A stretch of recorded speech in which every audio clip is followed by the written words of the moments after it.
part of the problem, a large chunk of that problem is due to failed values. And so this had pushed me into going to establish an outfit that is seeking to reawaken parents in instilling the right values in children, the wide range of the age of their children, till the child leaves you. Because whatever work you had done with a child, whatever work you have done with members of the family that you're raising, be it biological or non-biological child, will go a long way in producing a sane society. And so that is the basis for which I came on board to teach not just what I have read or seen, what I had practiced, and what I have seen work. And that's why I'm here this morning. The family becomes my working material. It becomes the root for which anything that will be productive in the society will be done. I took out time to look at what family is. It means different things to different people, but I was able to get a few of people who said something about family. Someone like Michael J. Fox, who said family is not an important thing, but a family is everything. I saw Linda Itney, who said family is family. It could be as short as it is, but that's great. I also saw some people who said the family is one of nature's masterpiece, and that's absolutely correct. And then I have one of my mentors, Praise Fowowe, who said the family is a production center, the production factory of the society. So every other thing blooms from there. And I am saying, as you see Samuel, that family is the root. So as you're cutting off branches, cutting off leaves, cutting off seeds, the root that bears everything is the family. There are types of families you may want to. You have different categories. You can categorize a family based on the type of marriage you have. You can categorize it based on the size and structure, which is the one they normally teach us in school. You can categorize family based on residence. You can categorize it based on ancestry and inheritance. But I've just chosen to narrow it down to size and structure, which we talk about nuclear family, talk about extended family, we'll talk about blended family. But what's important here today is that no matter the family, the type of family you are having currently, or the one you came out from, the important information I want you to hold on to is that this is your root. So anything that you want to correct, anything you want to build, anything you want to stand, the family is your first point. Once you can get it right here in the family, you are getting it right in the society. Because if all families come together to do the right thing, then the society at large will be the best place to live in. And so my question to you this morning is, what type of family are you building? Are you building the family that you are the absentee father or the absentee mother? Are you building the type that you are present as a father and mother, yet the person who is absent who had put in place structures to function more effectively, is having an upper hand, and yet you say you are around, or that both of you live in the same house? Is a question to ponder on, is a question to reflect on, because it's really important as you take these lessons or these messages today that they'll be delivering, to look at the kind of family that you're building. But what I have discovered in my research and few years of working with families and coming from one is that most parents seem to know what to do. Most parents don't seem to know what to do part-time. They know that they want to marry. They know that they want to have children, but they don't understand the journey, the different stages of family life, what is expected of them. Because if we do, I think that it will become less burdensome for most of us, especially in the 21st century.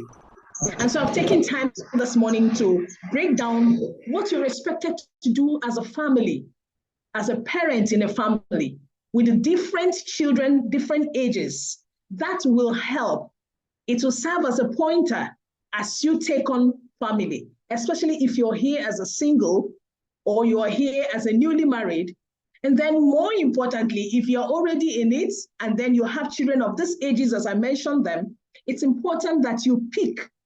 It doesn't single out as the only function to have, but it helps you to focus, to see, one, if you had missed that, then it's time to integrate it into the family. If you are yet to start, beautiful.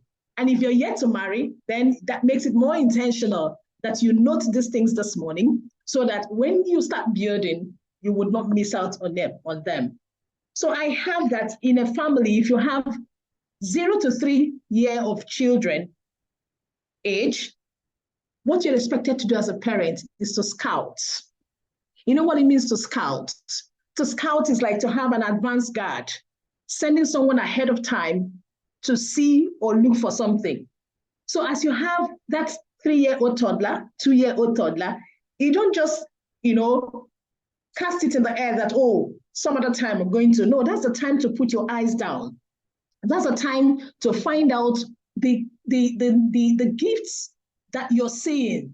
Some children at that age have already started giving you signs, but you're not paying attention because you don't know that as a parent, it's part of your responsibility at that time to scout, to look out for things. So as they're playing, as you're buying those toys, as you're staying with them, and then chatting and singing and doing all the things that parents can do, please be on the lookout and have in the hindsight of your mind that you are here to scout, to check out for things, early signs of things that you can pick and even document for yourself as the child grows, because it's going to help you in the journey of parenting that child. Then if you have ages 4 to 6, what you're expected to do at that time is to model. At this time, the child has begun to pick and speak. The child had already known that your daddy, your mommy, if you have other relatives in the house, the child had become aware. So you model. And what does it mean to model? You model the right behavior. You become an example. You imitate the things you would love to see in the child. If you love to say the truth, then say the truth. If you love to teach, let the child know that my mother, my father loves to teach. If you love to eat this particular meal, that child at that time has known. Tell them this is the nutritive value of this. That's why we eat it. We drink water every day because of this. At age 4 to 6, model what you want the child to know. From age 7 to 9, you move from becoming a model to an instructor. At that time, you begin to leave instructions because you have modeled enough for them to begin to try out what you have modeled for them. You become an instructor where you bring down and have schedules, time, what you want them to accomplish. And when you come back from work, try to know if those things were done. So you leave instructions and you see how these instructions are carried out. You leave instructions and see where they encountered challenges and see how you can help them to redirect their steps and help them. And then from 10 to 12, age 10 to 12, you become a friend. So when we say you become a friend, we're not saying that you are going to share equal status, because some parents also make these mistakes. No. When you're becoming a friend to a child, it's basically to support. It's basically to show love. It's basically to guide. So the child reposes a lot of confidence in you at this age, because that's the last age before you enter the full teens family. So it's important that your child grows with enough confidence where you are. And then you have ages 13 to 18, which is the teens club, the full teens club. And from here, they're leaving you. At this age too, we're having children who probably, they may not have been in the boarding school from their JSS1 to JSS3, but can go back in their senior secondary. Some parents do that. Some, even though they may not be bothers at school, but then at this time, they have taken on roles as probably prefects in schools and interacting with more people. And at this age too, the university age sets in. So they're leaving your house. And so this is more like what we refer to as the report card age. So at this time, you are expected to become a coach. And so what does it mean? It means you're going to be asking questions and allowing them to use their initiative to come up with answers. They're going to be figuring things out and they share their opinion with you. It's not longer a time to shut them down and say you don't have a voice. No, you'll be having problems at that time because they are making more interactions at this age. And so they would love to. Remember, the journey had started all the while. So if you have been building, then you would have known certain things for sure about this child. And then as a coach, you wouldn't do badly because you have known already the qualities in this child. And this child also has been able to be trained to a level where they can become productive and give you back what you have been teaching them all these years. And so that also takes us briefly to the kind of values that can come with this age. For ages 0 to 5, always make sure that you have kindness, honesty, patience, sharing, and respect. If you look at the kind of values I mentioned here, kindness, honesty, sharing and caring, respect and patience, you will see that they are basic values that you can teach a child. Yes, somebody will say, will they know? Yes, they may not know in its full concept what you're saying, but remember consistency.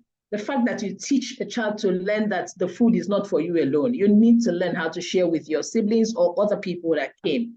The child already knows that anything I have is not for me alone. At that level, that's enough knowledge. And as a child grows, it gets to know that, oh, I keep sharing, and that's how you now have kind-hearted individuals. So we have from 6 to 12, you're talking about empathy, you're talking about responsibility, you're talking about courage, gratitude, and teamwork. Why is it important? It's important because at this age, remember what we talked about, 4, 6, you have modeling an attitude, you're modeling a behavior, you're modeling a value. So they need to become more responsible. They need to become more empathic to people. The world does not revolve around them alone. They should begin to have a sense of value of how to appreciate other people and that they cannot always have it their way all the time. Then we move from 13 to 18, we'll talk about integrity. Now, at this time, they're leaving you. Remember what I said. Always know that from teens to 18 is not a time you can hold onto. That's when they also go out for boot camps. Meet other people. So we need integrity. We need self-discipline. At this time, too, you teach them resilience. You teach them open-mindedness. You teach them empowerment. Empowerment because they need to be self-aware. They need to be self-assured. They don't need externals to validate them. If you're telling your child that you're God's creature, you're beautiful, it's not the one that the boy is going to tell her on the streets that will making her realize that she's beautiful. She already knows that my dad says that, my mom says that. You're not even saying it is already a problem because she knows. So it's better for you to join and say so that she will know that, oh, it is a really truth established. So I am saying that for these values, for 13 to 18, that's what you are expected to be teaching at that time. So as they are growing with you and staying with you, coming in and leaving your home, you are very sure now as a parent that these values will be expressed anywhere they are found. So your job as a parent becomes, why are they not expressing it? Rather than you not have taught them what they ought to know. And that's the essence of this conference today. Like I said, there are systems, and these systems, we all interact with them. We interact with the system of the media. We interact with the system of religion. We interact with the system of education. We interact with the system of we interact with the system of arts and culture. We interact with the system of politics. We interact with the system of economics. And we need all of those because systems are interdependent. You cannot raise a child and say he or she will not know what is happening in the country. No, it is with the values you have trained the child that will distinguish him or her in these systems. So I was saying that, so at this point, that it's good, academic performances, it's good. We also need them behaviorally to be stable. And let me say this too, that most people who go very far in life are people who can balance the academic excellence with a strong behavioral strength. I mean, you can see people who may not have probably gone to the highest level of education, but they are doing extremely well. Why is it so? It's so because they are kind-hearted. It's so because they are accommodating. It's so because they are respectful. It's so because they are using their wisdom to know that, oh, I don't have to look down on someone. And that's where parents are missing it. So the systems we're talking about is the systems of putting in place the right values in these children, the system of putting in place your roles, rights, and responsibility as a parent, so that in the end, you're able to hit your chest and say, I know my child. So when people say that, it's not a proud statement. It could be coming from a place of assurance of the work that has been put in. And the truth is that once you have done the good work, with God by your side, you can attest to the fact that, yes, indeed, I did an awesome work. Because one thing I know God for sure is that God is interested in families. And because he's interested in families, he keeps letting you know as a parent what you ought to do. One of them is this platform today. And I'll be closing on this to say that indeed, parenting is not a westernized mentality or psychology. It is highly biblical. When the scripture says what is saying in Deuteronomy 6, I may even use King James, I think that's where, Deuteronomy 6:6-7. It said, this commandments I give you today to be on your hearts. 7 say, impress them on your children. When they say impress them on your children, it's teach your children. It's live the life for the children to follow. It's like step by step, letting them know what to do. It's always important as a parent that you do what you ought to do while believing God that this thing will turn out well, rather than not doing. And that's why I said today, I'll take time to break down what you're expected to do with each child till the age of 18, when that child is free to leave you, so that your heart will not be quaking, your heart will not be shaking, your heart will not be pounding up and down, because you know that you have taken your time to put in this effort. I'll be stopping here. I didn't run through the whole slide, but that's because I'll be coming in later to allow the speakers who I know have been doing massive work in this area. So I will implore you to also give them a listening ears so that you can understand what to do as a parent part time. Thank you, and God bless.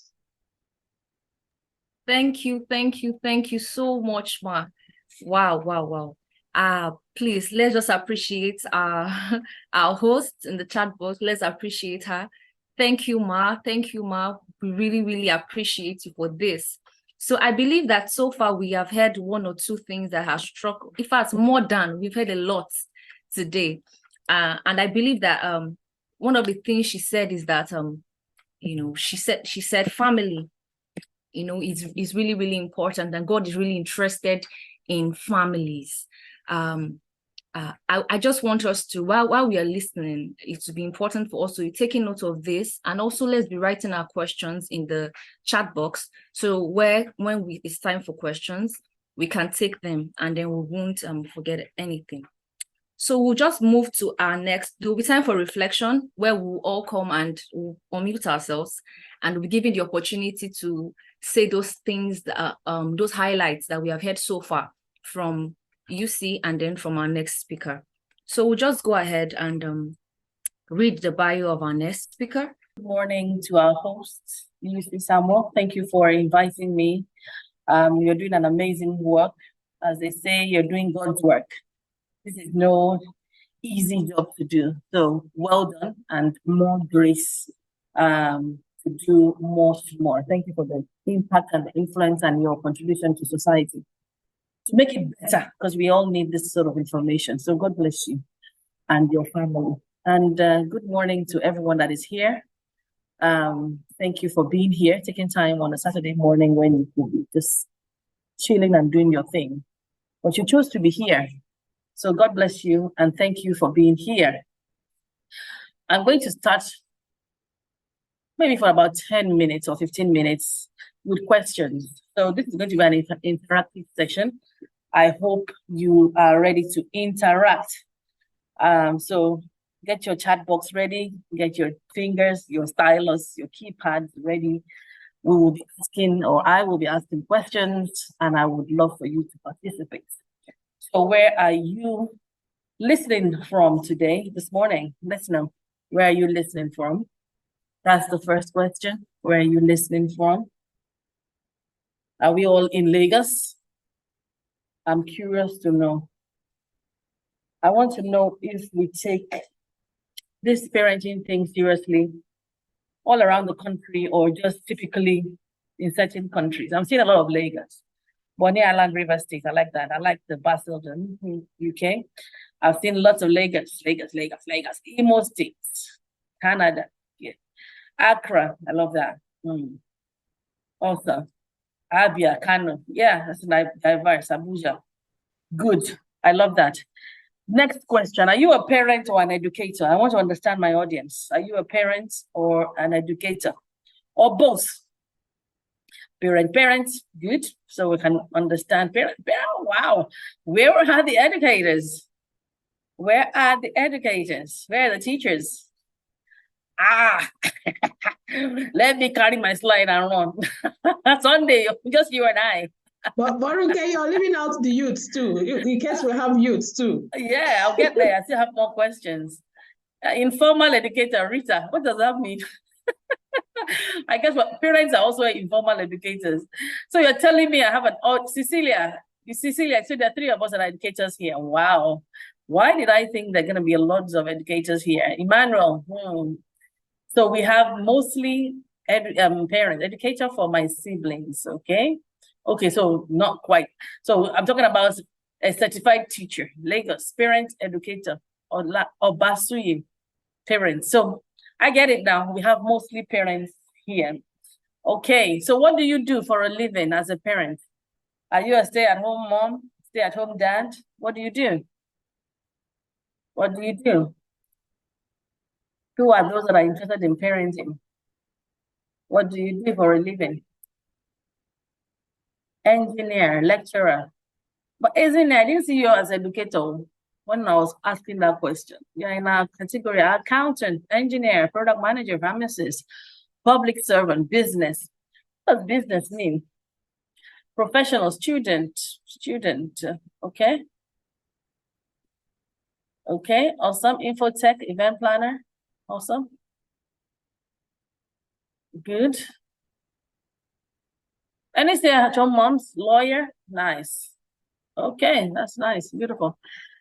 Who are the students? Who are those that are 18 and under? 18 and under. Anyone 18 and under? Public servant, lawyer, student. So Patrick, are you the only student on here? Any students 18 and under? Gospel teacher, good. No students 18 and under? So all these parents, where are your children now? They should be by your side. Are they all babies in their courts? Where are they? Yes, ma'am. Students. So we have two students. Boluwaga. I love that name. Heavy. So we have two students. Okay, I get it. So how are you feeling this morning? How are you feeling? Tell me. How are you feeling this morning? Happy, sad, moody, excited, expectant? Older students are here. Yeah, that's why I was intentional about saying 18 and under. We are all students of life. We're all students. That's why I was particular about saying 18 and under. You're excited. University guys. You guys are older. Right? What's my chat box? I'm just there. Okay. If you're okay, then you are not okay. You know that. Okay doesn't mean anything. Grateful. I love that Jane is grateful. I'm well. In Nigeria, we like to say I'm okay and I'm well. But are we really okay? Are we well? What does it really mean? And these are questions that we really must be asking our children when they say, I'm fine, I'm okay. Those are packed. They don't really mean anything. They are subject to interpretation. So you must be very specific about how you're feeling. You must know if you're up or down. You must know. I'm going to begin to share my screen. Good with my young guys, okay? For those that have written, I am well. Let's look for another adjective. First, can you allow me to share my screen, please? On a scale of 1 to 10, how are you feeling? CJ, fine doesn't mean anything. You know, fine doesn't mean anything. Some people will be sad and they will still say they're fine.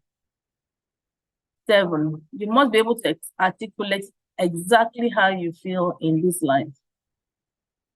Let me see if I can share my screen. I still can't share. So I'm going to kick off and I'm still going to be asking questions. I'm going to kick off and I'm still going to be asking questions. So our host has nicely titled our conference Driven by Values, and my presentation I have taken as well to be driven by values. Values are very important. So what does family values, what they mean? Can we chat together? Like I said, for the first 10, 15 minutes, we'll be chatting. To you, what does it mean? All these questions I'm going to be asking. What do family values mean to you? What do they mean?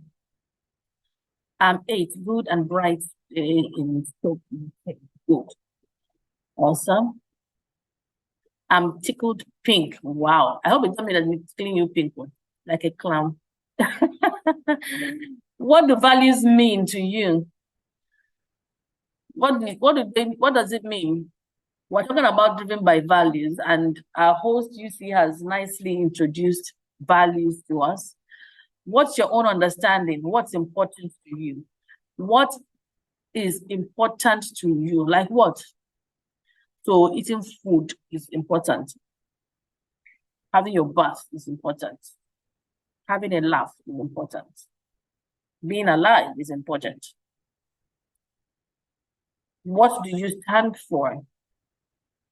Feel free to engage in the chat box.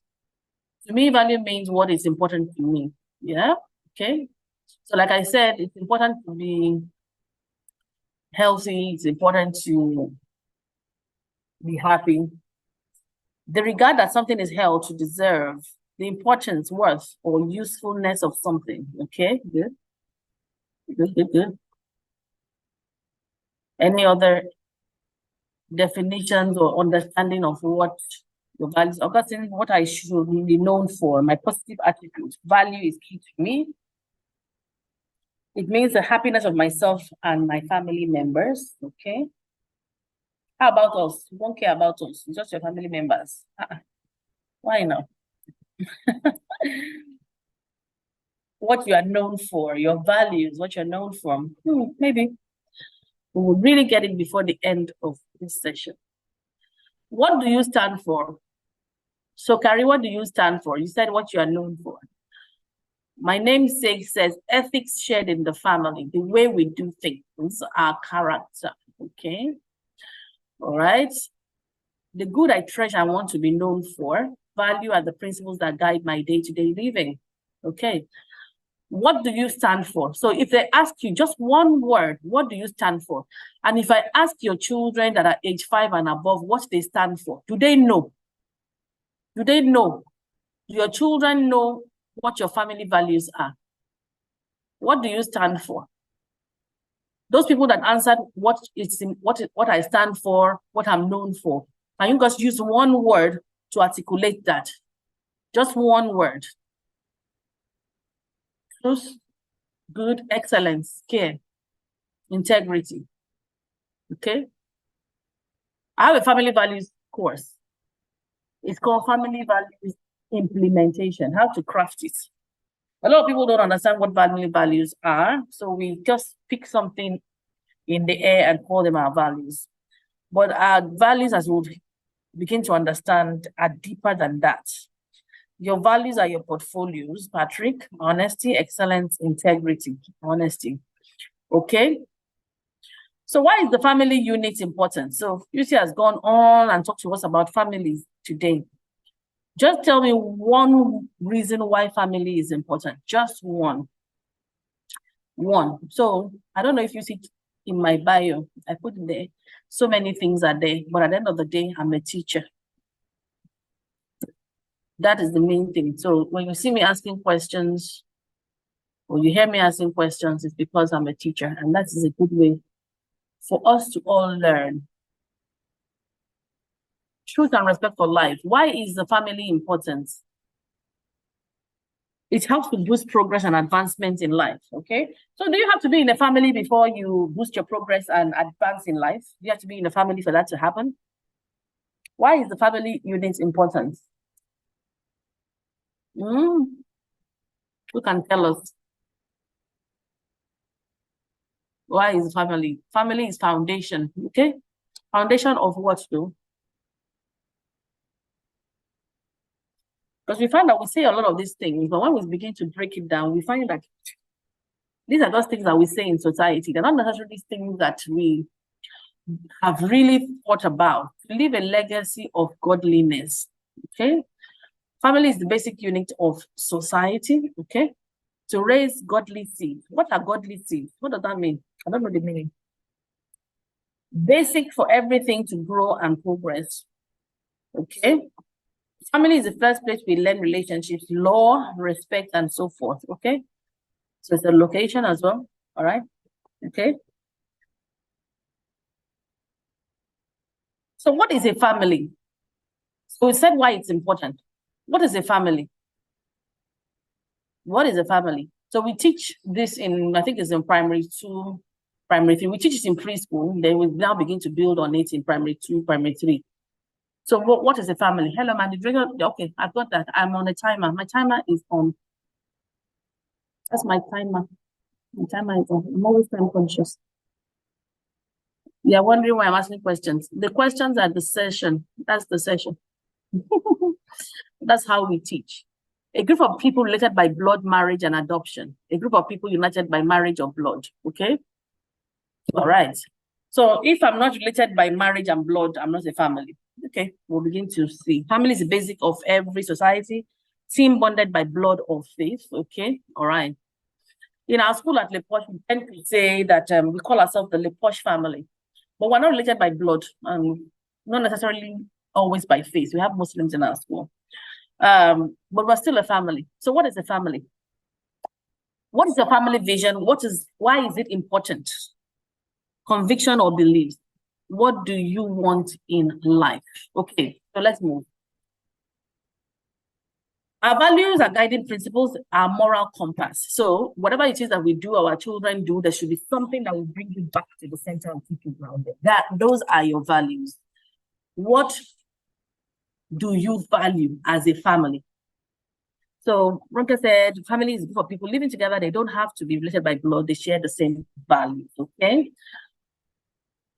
These are some synonyms for values: principles, ethics, things to cherish, appreciate, things that are important, useful, beneficial, profitable, worthwhile, merit, gain, advantage, and so on. Why should I care about family values? Why has UT set up 3 hours of my Saturday because of values? It must be important. If it's not important, why would anybody bother? Why would you be here? What are those principles that guide you? What should one experience when they meet your family member? So when I meet your children and you say you have values in your family, and your child is doing something that is not necessarily aligned with your values, what are you going to do about it? And even if you don't speak, if I just make an observation of your family, maybe I see you guys in a gathering and I observe your family, am I going to be able to know what you guys represent as a family without even talking to you, just by observation? That's how powerful values should be. So family values, they mean, why have I expanded this? Give me a second. Oh, okay, come back. There are standards, there are principles. We've covered this. And there are different types of values, so many types of values in life, but I want to cover two. So there are means values, which we have in the first box. And at the bottom of that first box, we have the core values. So the main value are just things that will help you to make a living. We have corporate values. We have so many values, national values. We were just talking about some of these values here. So core values. Typically, we have core values like safety, security, energy. And I'm not talking about the energy like Nepal, like I'm talking about the energy that you exude as an individual. Joy, peace, purpose, happiness, freedom, and fun. Those are values that are core to many people.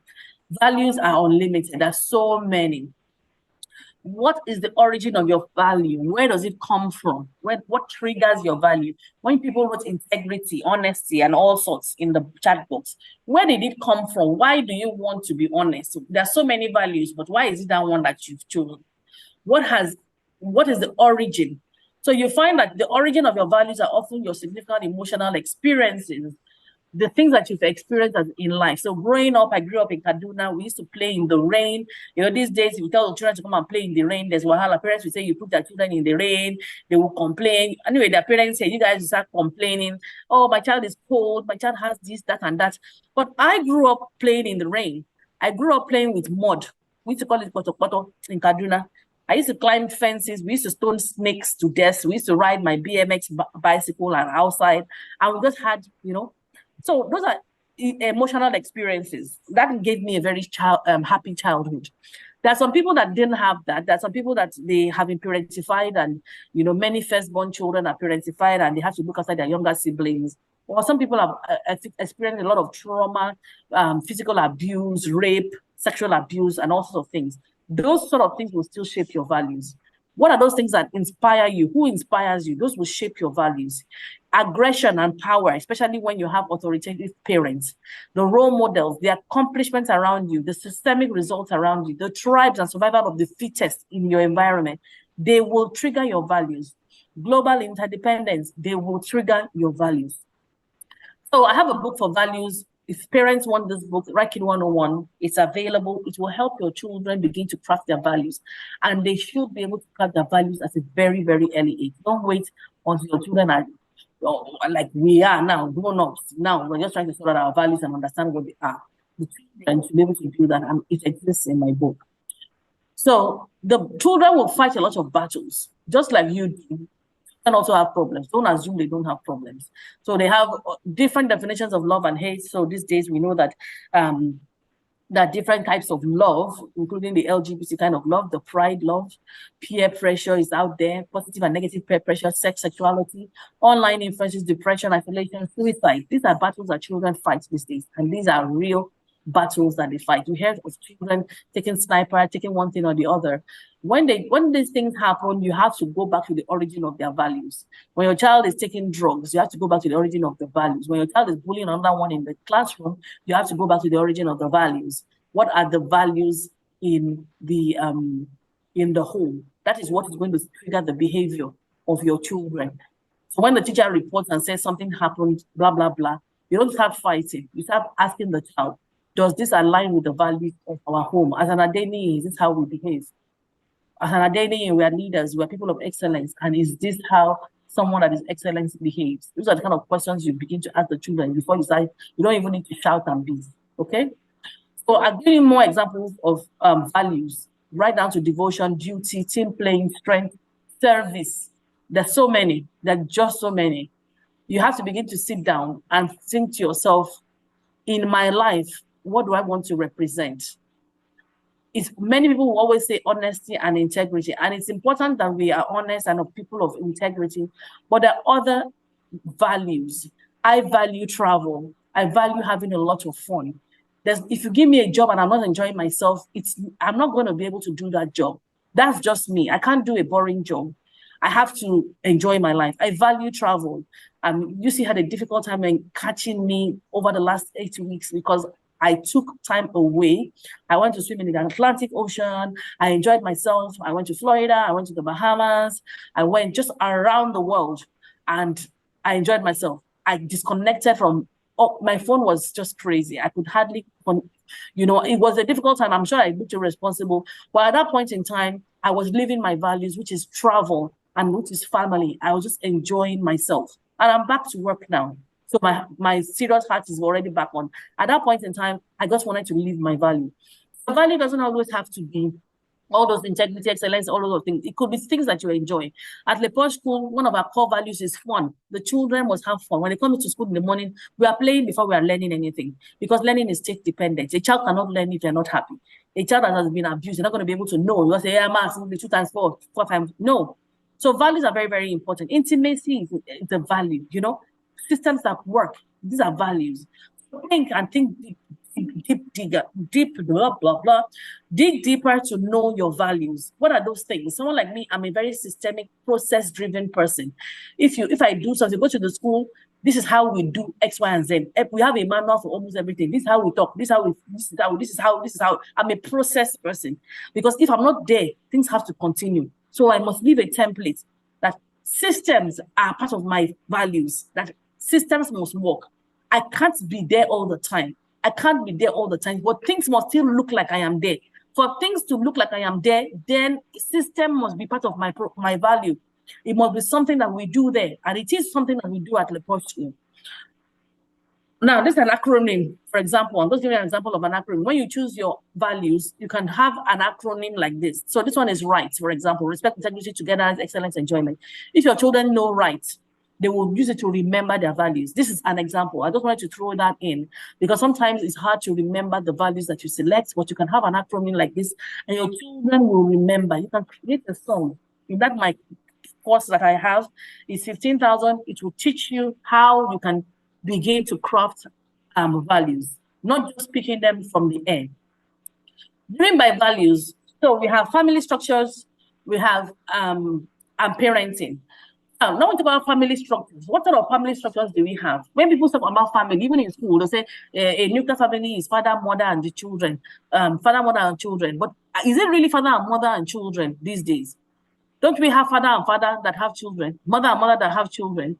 You don't agree does not mean it doesn't exist.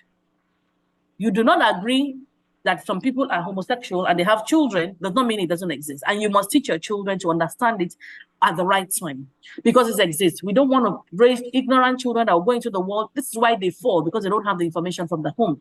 So you must ensure that your children know that some people's nuclear family is not father and mother. Some people's nuclear family is father and father. Some people's nuclear family is mother and mother. Some people's nuclear family is mother and grandmother. Whether you want to understand it, whether you want to accept it, that's not the real meaning. What is she talking about? Things have changed, and the sooner we begin to accept that family structures and family dynamics have changed, the better.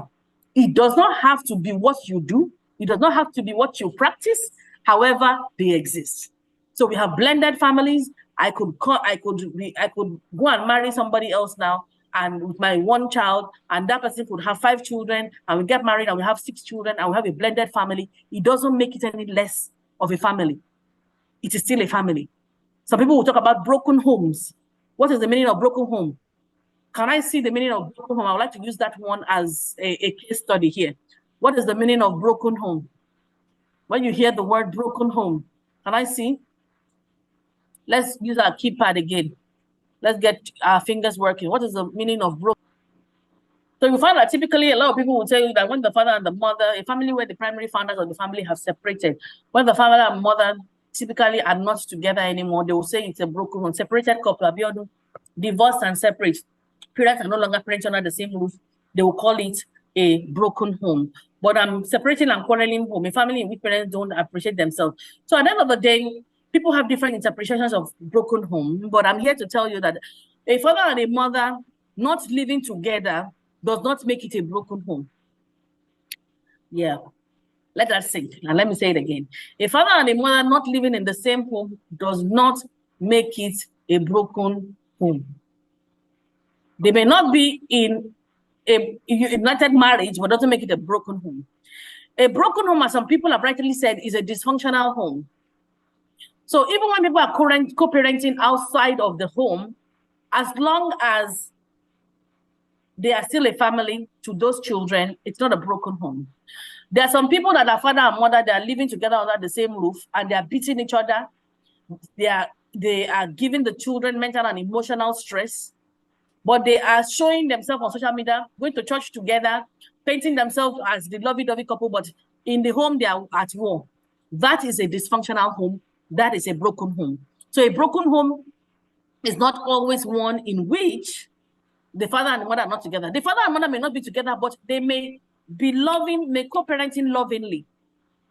And it's healthy for the children. The children are not living in a toxic environment. Many children are living in toxic environments. Those of us that are educators, we know that many are living in toxic environments, but they will say they are living in nuclear families, that they are together. They are together does not make it functional. It is still a broken home when there's no peace. Will this be I can't see this one. Will this be an example of what one's values are? I'm not sure I understand the question. The question, Kenneth, is a bit ambiguous. Maybe you want to break it down.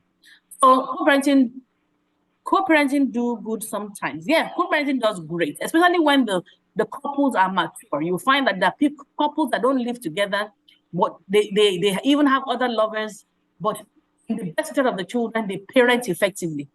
They go for PTAs, they do things together. Even when the child is getting married, you see they will go. But at the end of the day, they are not together, not make it. But those people that are together and are dysfunctional and are toxic, throwing pot and pan at each other's head, saying your father, your mother, your grandfather, and the children can hear it. They will abuse each other. They will beat the wife. Husband will beat the children. Everywhere is at war. But when they will now go out, they will say, oh, wow, beautiful couple. Love. That's why we're always surprised when we see some people break up on social media. They'll be like, how can they break up? They look so good together. They look so good together, but you don't know what's happening behind the scenes. So being together as a parent versus co-parent, would it be an example of values? Being together as parents is, I'll put it that you're still in love, you want to be married.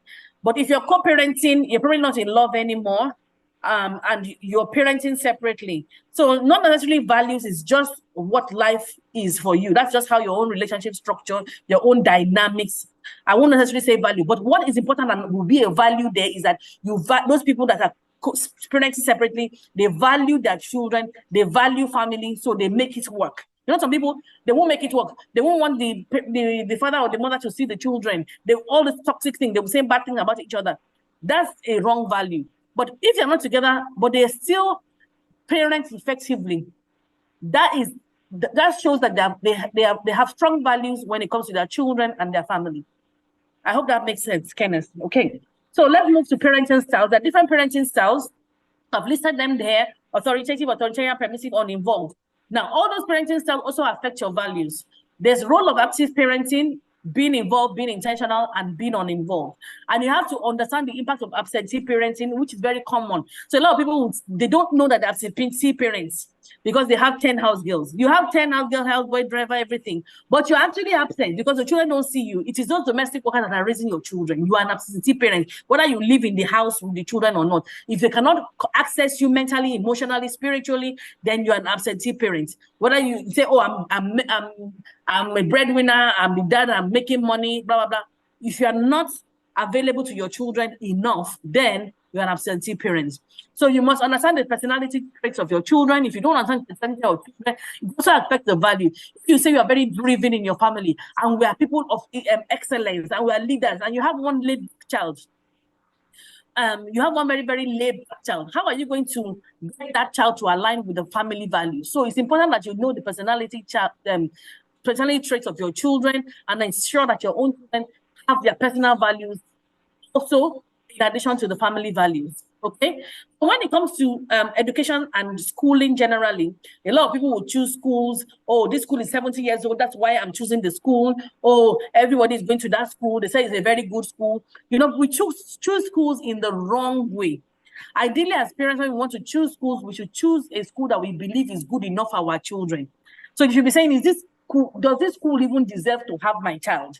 It's not the one that you'll be saying, oh, Lagbaja's child went there, this one's child went there, that one's child went there.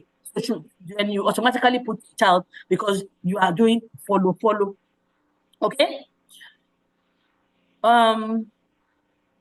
Together, emotional abuse is tantamount to broken home, regardless of the picture perfect person.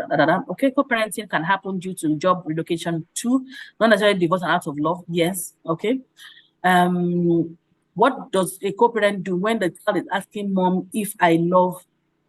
What does a co-parent do when the child is asking mom if I love dad?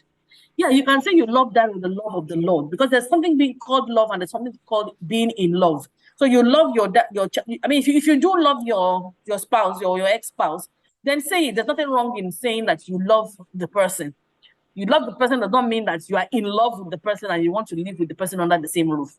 So depending on the age of the child, you have to explain it in age-appropriate ways. There's nothing wrong with telling, because you are not together does not mean you have to hate each other. And that's the mistake that a lot of people make. The marriage is not working does not mean that you have to be enemies. You must be able to communicate effectively with the teachers, with the school.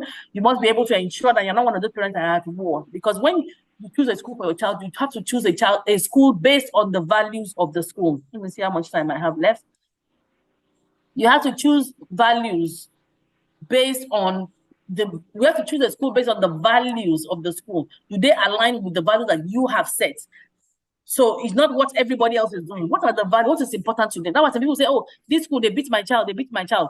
When you registered, did you ask for their values? Did they tell you that disciplinary process? Did you accept it?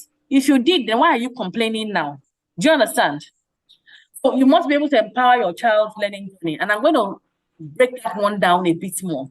When you encourage your child's learning journey as a parent driven by values, you have to encourage them to be curious. You have to foster a rich learning environment. And that learning environment is not only the school, it can be also in the home. And it should also be in the home. Children should be learning from the home. You must foster critical thinking, support creativity, allow them to play. Stop looking that your house is neat all the time, especially people that have younger children. Don't scatter this, don't scatter that. You are stopping them from being creative. Tailor learning to their individual strengths, promote problem solving, encourage independence. Don't do for a child what a child can do for himself. Maria Montessori. Offer varied learning experiences to your children. Take them out, let them have exposure. Not just tablets. Emphasize communication and foster a growth mindset in your children. Basic etiquette. A lot of parents will complain about children. Oh, this Gen Z, this Alpha Gen children, they don't have manners. They behave this, they behave that. But if you really think about it, who created them? Who gave them the permission to be how they are? They didn't just become like that. It is what you put in a child. They're like blank computers, the software you install in the child. So if the child is behaving anyhow, it's because you have allowed the child to behave anyhow. You have given the child that permission to be like that. You created that child, and the values that you guided that child has made that child that way. So you find that even adults, people come into my DM and ask me questions without greeting me. And I might be old-fashioned, but if you come into my DM, you don't greet me, or you just respond to my stories, you don't greet me, you don't just say, how much? How, you know what I'm saying? Maybe I'm selling something, say, how much? It's exactly the same thing when a child does not greet you and just asks you a question. You're doing it, but you're not aware of the fact that you are doing it. Say your own is online, but this child is doing their own in a different way. It's still the same thing. So we, the parents, are the ones that have caused those children to become who they are. So if you think that children in generation are rude, it is your fault. So you have to instill manners and respect in our children. It comes from the home, etiquette at home and in public, fostering good communication skills. Allow your children to talk. Stop saying don't talk when adults are not there. Who are you? Are you God? Don't you talk when God is there? You know what I'm saying? You're not even God, and you are telling your children should not speak. It is how they speak. How they speak, not interrupting, asking for permission before they speak. Can I contribute? I know the answer to that. Let them speak. Stop gagging the children. They can even save your life. Sometimes they have answers to the solution. So Stephen says, any competition so as not to run into this. Are you saying that parents who are separated and co-parenting is not a broken home? I'm saying that. I am saying that. It's just marriage that is broken. They are no longer married as a couple. But the home, it doesn't make it broken because they often have arrangements. So some people, they have the children for 3 days, one person 3 days, one person 4 days, another person maybe weekends, another person 1 term, or they have an arrangement that works for the children. That is the home of the children. The marriage is broken, they're no longer together, but it doesn't make it dysfunctional. As long as dysfunctional and healthy is not toxic, it's not broken. You will still find children like that are doing significantly better than children. Ogo Olodu, can you mute, please? Ogo Olodu. You'll find that there are children who are from what people think are broken homes, but the parents have made a healthy decision to come out of abusive relationships and give their children a good life. Whereas some people have decided to stay in a dysfunctional home with all the abuse. Those children whose parents have made the decision to give their children a good life by walking away, their children will still turn up better than those ones that are emotionally traumatized. So I hope that is clear. That is the marriage that is broken. So we should stop tagging children as broken home and dysfunctional, because there are people that are together and are dysfunctional. I hope that clears it. Now, building your dream home. What is your dream home? How are you going to overcome all the opinions? Because people, people are saying all sorts of things. People believe, especially in Nigeria, we're so backward in many ways. So opinions of other people, what are people saying? How is it going to affect you? We've heard of stories of so many people, religious people, leaders that couldn't leave their marriage and they eventually put them to death. It's because of the opinion and the judgment of the people in the society. They didn't want people to say broken home, and then they ended up dying in those marriages. If they had walked away, the people that were talking about them will still talk. So whatever you do, people are going to talk about you. So it's best that you make a decision that is healthy for you and your children. That's the best thing. So public opinion, traditional beliefs and judgments, we have to overlook it and just do what works. Let us do what works for our unique families. We have to demystify the broken home, which I have just done.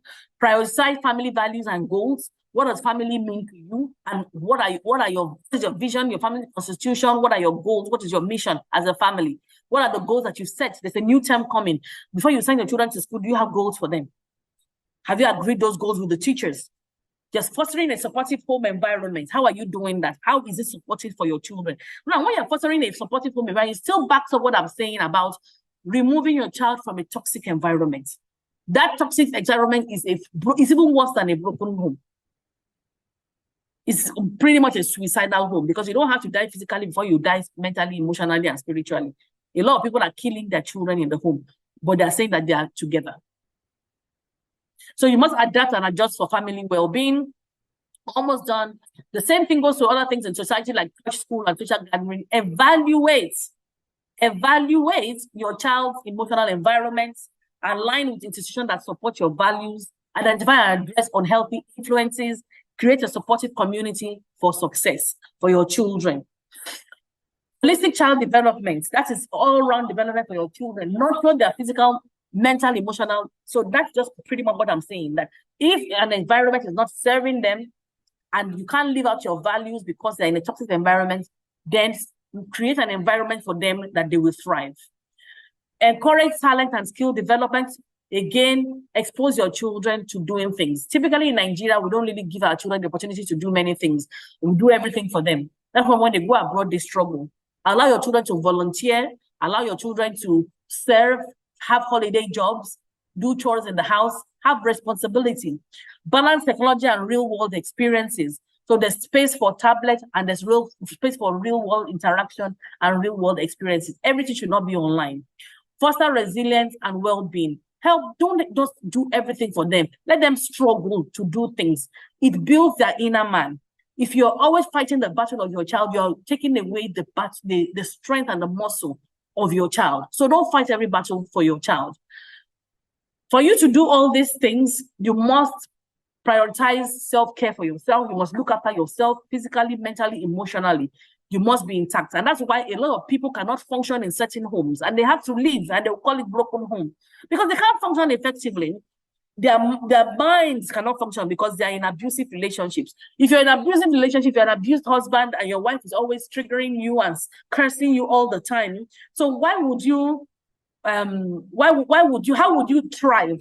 I want to quickly catch up on the comments before I lose everything. So the box is not an example of a broken home. If I get you a broken been dissolved, the marriage is no longer together. I'm talking about the children now, because you will say, I've heard teachers say, this child is from a broken home, yet there's a proper arrangement for the child. There's a proper arrangement for the child. The child is thriving. The child is in a good home or in 2 good homes. So the child is spending Monday to Wednesday in this week or week. However the arrangement is, there is an arrangement. So we should stop tagging those children as children from broken home. The marriage may not be together. You can call the marriage broken for all I care, but we must be sensitive that this arrangement for these children is what is working for them.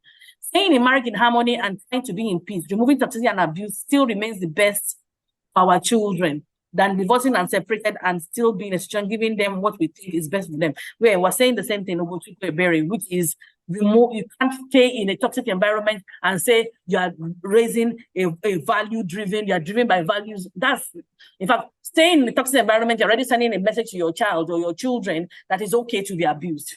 Yeah? Okay, we're going to be having a Q&A after that so that they don't keep slowing you down, so that we can get to that point. Yes, so no problem. I have 3 more slides to go.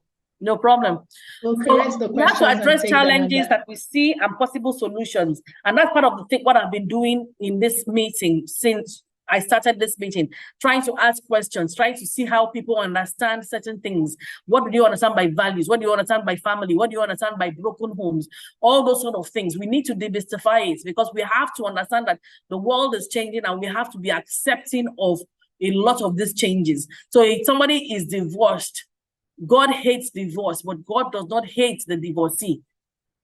God hates the divorce, but he doesn't hate children that are from dysfunctional home. If you read and study the Bible very well, you find that Jesus himself had some dysfunctionality in his upbringing, in the family lineage. But that's not for here. But if you study, if you go to Bible school, which I've done twice, you will find that even Jesus himself, his own story, get as it be. So when a child is not from father, mother, and all those sort of things, or maybe there's a single mom bringing a child to school, you not say, oh, it's a broken home, there's something wrong with. No, they may have made the best choice for that child. The father may be dead. The grandfather may be the one being the father, and it's functional. The grandfather may be coming for PTA, and it's functional. The uncle may be the one that is a father figure, and it's still functional. So we must understand that these are solutions in accepting that these people are loved by God. They may not be what is traditional. God may hate divorce, but God does not hate children that come out of marriages that were from divorced people. I hope we get it. Jesus hates abuse of any form more than divorce. Just wants us alive and not to die emotionally. Absolutely right. Have you do more? So engaging in, we've covered all of this, and yeah, you can screenshot this. This is my inner circle. If you want to be my inner circle, it's 20,000 WhatsApp group for the whole year. Then you hear from myself and my partner, Fina Chichi Ikeji. We do one-to-one coaching. I have books online on Amazon, books to help you as a parent. And I also have a seller shop where I have online courses there for it. So we've come to the end of it. I hope I've been able to add value and I've not confused you too much. Bad joke, please ignore. From the beginning, it was so. And yeah, absolutely. From the beginning, it was so. Please share your link. Share. You can connect with me. Just type in Ronke Posh. Ronke Posh on Instagram, RONKEPOSH. You will find me. On YouTube, I have an amazing YouTube channel that has a lot of content for parents. You can subscribe to my YouTube channel. I'm on Instagram, I'm on TikTok, I'm on Facebook, Ronke Posh. Any other Ronke Posh is a counterfeit. I'm the only original. So you can follow me on those platforms and you will get a lot of resources there to help you. So God hates divorce is very clear in the scripture. No doubt, God hates divorce. Very, very clear in the scripture, but he does not hate the person that is divorced. He does not hate the divorcee, but they're still his children. He loves them regardless. And if two people have divorced and they have children, God still loves those children. God still loves children. He hates divorce. God hates people telling lies. He hates of lying. He doesn't hate you. And many people lie. God hates people stealing. And many people steal. He hates the stealing, he doesn't hate the people. Because that we make divorce bigger than any other sin, but every sin is sin. We make divorce. In fact, I won't even call divorce a sin, because if somebody is beating their partner black and the person decides to leave, you say the person sinned. Should they stay and die? So let's think about it. Everything, every act of evil, God hates it. But the perpetrator, God does not hate it. If you murder somebody, God hates the fact that you murder. That He hates the act. Believe it or not, that murderer is still loved by God. So it is the acts that God hates. God does not hate the people that engage in such acts. Thank you. And thanks for listening to me, and God bless you. Thank you, Ugo, Samuel. I love you and I love what you're doing. God bless you. Thank you. Wow. This is outstanding. From the mastery of the subject matter to the clarity of delivery to the passion with which it was brought to life. It's nothing short of remarkable.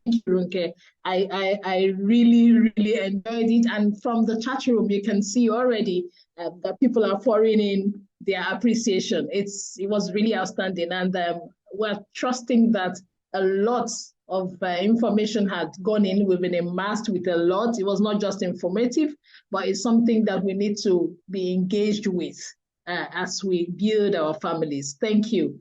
And you're just going to stand by for the Q&A because I know that there are so much more that is going to come from the same source. Yes. No problem. So I'll be here.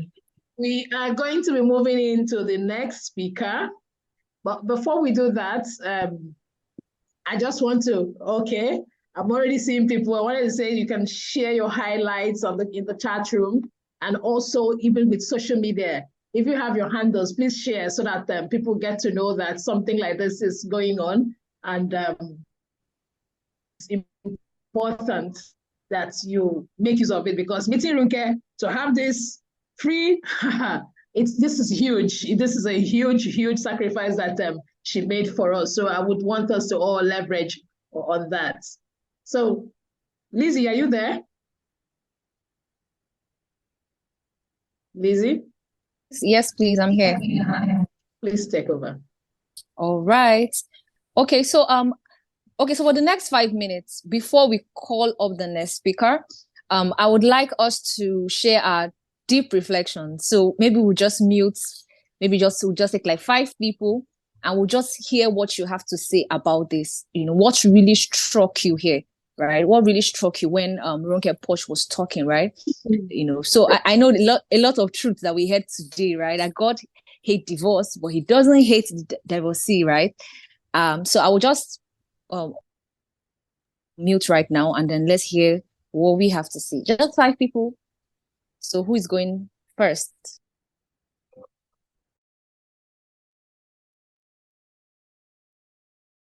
Okay. Well, Kafoi. We have Kafoi there. Yeah. Hey, how are you all doing? Good morning. We're doing great. Okay. I joined in a little bit late, but I am so impressed with this speaker. She made this thing so clear as water, especially when it comes to the demands on women. You know how you want to clean up your house, at the same time you want your kids to be involved and engaged and be all that you wanted to, because I had to battle with that. Once upon a time, their dad wanted the house to be super clean. Even when I buy a toy, he'll go and put a toy in the garage.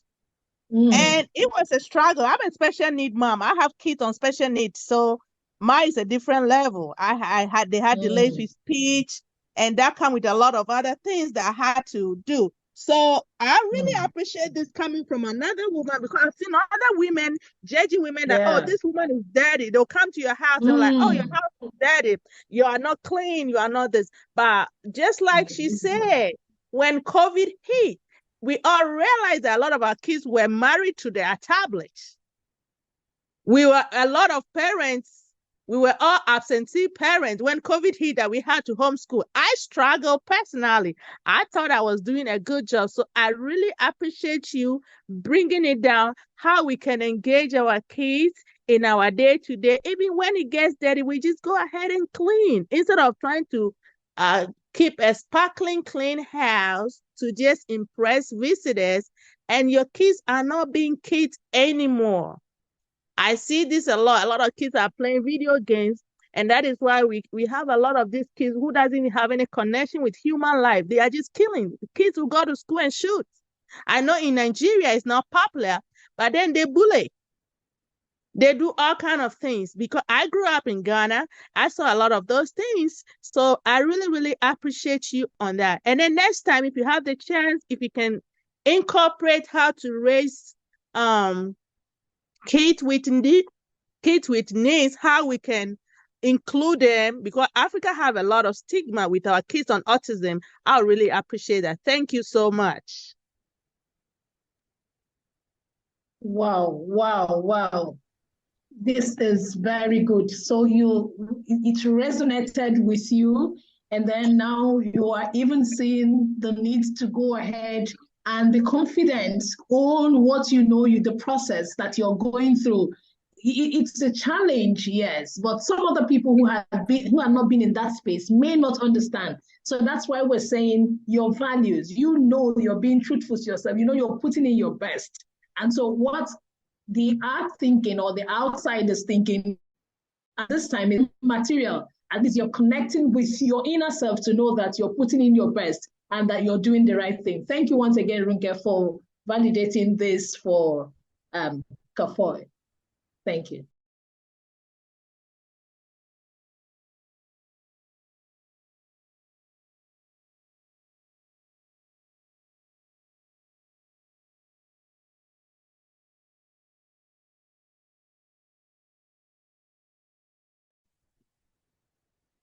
Lizzie, do we still have more people? Or do we? I'm not sure we still have more hands.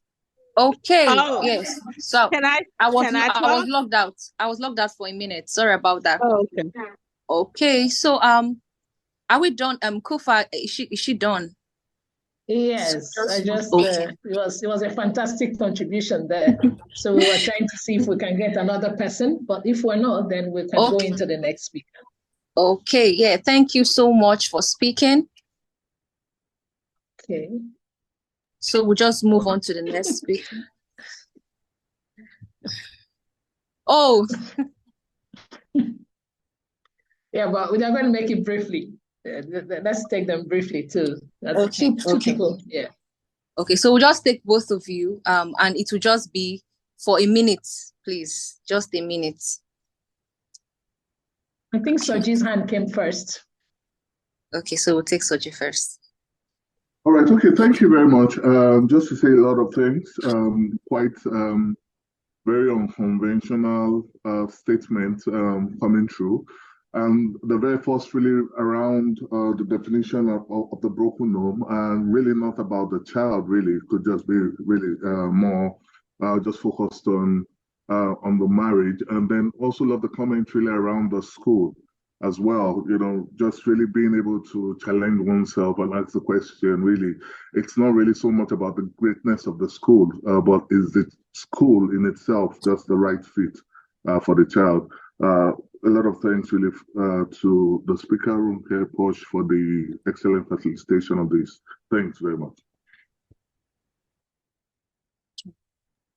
Thank you both. Thank you. So let's hear from Sandra.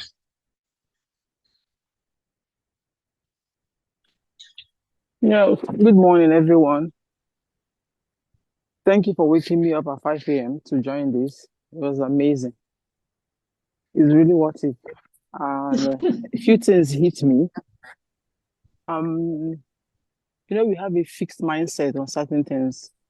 That's how we were raised, and that's how we do things. But I began to see things differently while she was speaking. She said something that I already passed that stage in my life. But when my kids were growing up, I made sure that the house was sparkling. You can't try me with that. But I just had it, okay, that was not right. But then you learn every day. And they talk about divorce, the general assumption about broken home and not broken home, so many things that the society has defined for us, and we just key into it. It doesn't matter whether it's right or wrong. But it's good that she's giving us a rethink, just just on your own, think about this thing. Is it right? Does it make sense? So those are deep, deep things for me that I learned this morning. So it was worth my waking up at 5 a.m. Thank you. I'm glad. Thank you for the feedback. Yeah, thank you everyone for your contribution. All right, so we'll just go to the next speaker because we're still going to have our Q&A lastly. So it's important that we save all our questions, even from UC Samuel, save it.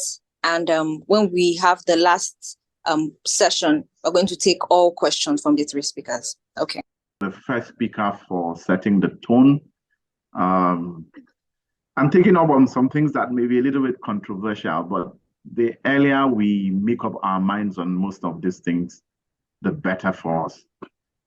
Things like divorce, how we handle it. My number one rule about divorce is, by all means, try not to get there. By all means, fight for your marriage, fight for your union, fight for your kids. Try. Whatever you need to do, try, because it's not easy to navigate life after that. I'm not saying it's impossible, but just makes life a little bit complicated for everybody involved, everybody. Sometimes we say, it's going to be complicated for the children. No, it's not just the children. So thank you for having me on. And I think I'll start with society and what society is. I think you can make a co-host now. Can you hear me? You can share.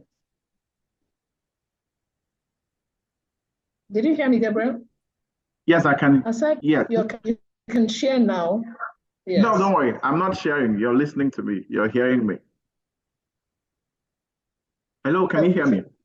Yes. Yes, we can. Okay.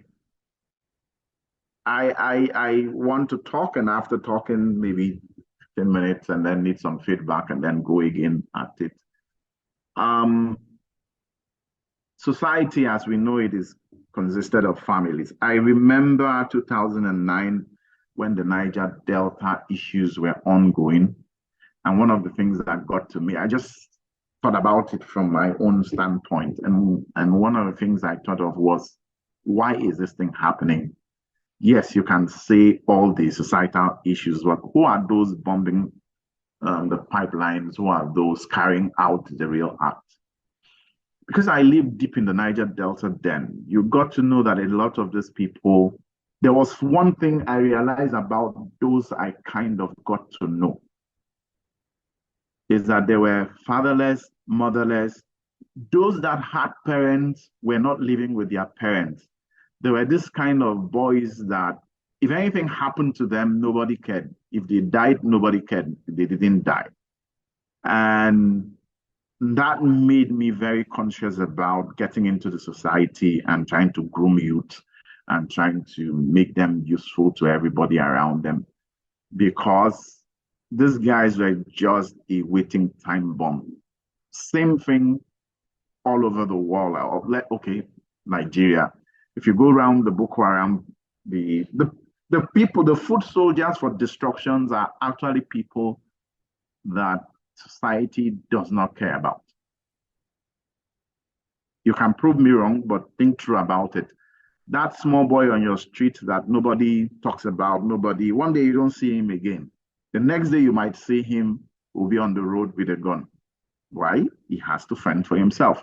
Now we may say there are many reasons, but all I'm trying to say here is we have to take care of our families. We have to take care of the people from our families, our children, because societies are made up of families, and these families are us. Family is father and mother. In today's society, there is a part of the family that has been glamorized. I'm going a little bit controversial, but if you hear me well, you will know that I'm not fighting anybody. And it is the single mother syndrome. You know, you hear people say, single mother, doing so well.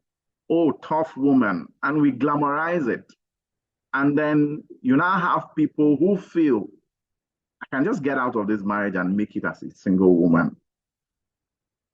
But the problem is that this single, whether it's single mother or single father, it's causing more problems to everybody. It's causing more problems to the children. Yes, most of our children don't ask a lot of questions, but you are putting things in their mind. You are encouraging something that you don't want to see. And like, oh, single mother, look at Shaquille O'Neal's mother. If you ask most of the single women, they would prefer to be married, but life put them where they are, and they have to move on from there. So it's like seeing somebody with one leg and you're admiring, but you know the normal person should have two legs. Now, the reason why the leg is no more there might be cancer, it could be an accident. So we should not glamorize things that are, should I say, defective. Am I saying that people became single mothers, single parents by choice? No, that's not what I'm saying. What I'm saying is, don't glamorize the things you don't want to be. Don't glamorize, because, you know, it's easy to say, oh, look at the result. Look at how the children turned out. Ask any of them, single father, single mother. I have both as friends. They will tell you I know one, she's a widow. A number of us are practically the fathers of those children, where in their lives, we try to do the kind of things that the father should do. But people look at her, single woman, tough woman, see how the children are turning out. But you don't know the struggles. You don't know what is behind the scene. So all in all, what I'm saying is, especially to the men here, please don't check your, don't leave your, how will I call it, your responsibilities and say, after all, now only she be single woman. No. There is a role. There's a reason why a family needs a father and a mother. That's the reason. And God made it so. I usually tell people that my dad, yes, he was always working. My mother was the operational unit in the house. But there was something my father brought to the family. The presence of my dad used to chase away demons. Physical demons, spiritual demons, social, any type of demon. When they know my father is around, they go away. Because you know the implication of manifesting any demonic thing around my father. You will, whether it's your spirit that is causing it, the beating your body will take, you will not do it again. It's not about the beating, it's just his presence. My father, there is a fatherly presence in the house. The man comes in, everybody, I remember one episode we're playing football and my father came in and all of us went to carry our books and we're reading. So as he just came in, he said, this reading that you are reading and you're all sweating. Well, we just knew it wasn't the time to play football. All I'm trying to say is there is a place for a man. So please, men, yes, there's also this thing that happens to us men when it's as if, in fact, it happens in my house. One day I needed to eat an apple and my son came to tell me that mom said that nobody should eat the apple. Wow. It's like I don't belong to this family again. But I didn't eat the apple for obvious reason. You know, you needed to show them that you and mom are together, and then we laughed about it. But for some men, that's not a joke. It's like, who runs this house, mom or me? And it gets into something that is not supposed to be. So please, men, don't feel threatened. I'm sorry to say, now so life be, the boys will always love their mother because they see her more than you. But also know your place. They don't hate you. It's just how life sets itself, okay? So what I will say, that should not make you now reject your position. Go and ask your mom, go and ask no, it's not. It is, you have a place, that is your place. Yes, you might see some things that look as if it's to one side. They are kids. When they grow up, they'll balance it up. So please, dads, I'm talking to you, you and I. One of the things fathers do in a family, yes, I'll be majoring more on the father side because sometimes I feel that is not talked about more, is that fathers set vision in the family. I'll tell you a little about my father so that you have an idea. My father is an only child. Thank God I still have him around. In about 16 days or 14 days, he will be turning 69. So I'm inviting you for a 70th birthday next year, this time. So please come and celebrate. And the reason, like I've told all my friends, don't come and pay him the last respect when you didn't pay him the first respect. The first respect is the one we'll be doing next year. So please, when I invite you, pay that transfer, because if anything happens to him and we're doing funeral, you will still come. So pay it, let him see you now that he's alive. Okay, I'm saying that by the side. So one of the things my dad did was to set the vision of our family. And the vision of the family was simple. We could break it into many parts. The first one was get educated. He never got the privilege of being educated. So my dad finished in primary school, never went to secondary school, read all by himself, took GCE, got 4 papers, because he said he realized to work in the civil service, you needed 4 credits. And from there, you know, that's it. But he always knew the value of education. So one of the things he did, no matter how broke my father was, he always had school fees. We are 7 in the family, and we all had to go to school. And so that was vision number 1. Education was not negotiable. And I grew up in a place where people didn't go to school for many reasons. People felt it was too expensive. Some people couldn't afford it. So it was a farming community. There were many things, but my father realized it was important. The second thing he did was, what are the kind of things I don't want my children not to do? One of it was smoking and drinking. You know, for some of us here, we're already Christians, so these things don't come natural, or is already natural to us.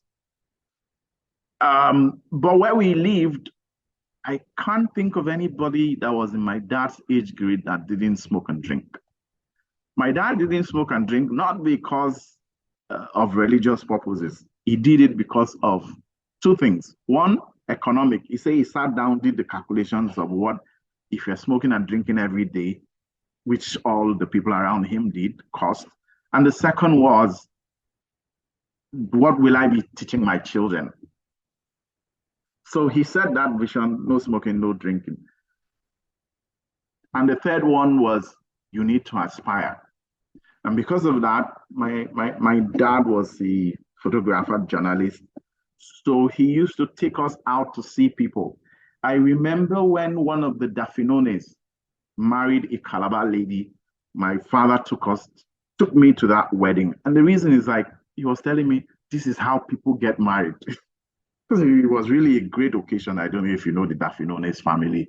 I think they hold the Guinness World Record of everybody in their family being an accountant. And it's a prominent family in Delta State. I think they used to own Panalpina, if I'm not wrong. But all what I'm saying was, there was exposure. We had a club in Calabar called the Calabar Rovers, and my dad used to take me to go and watch the games. So that's how I knew people like Finidi George, because Finidi George used to play for Calabar Rovers. And my dad was like, this guy plays for the national team. You should do national things.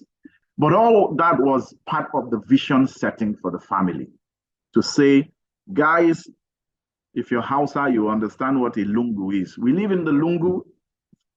Okay, lungu is like the neighborhood, Ajegunle. But your dreams can take you anywhere. So that was one of the values, the things my father set out for us.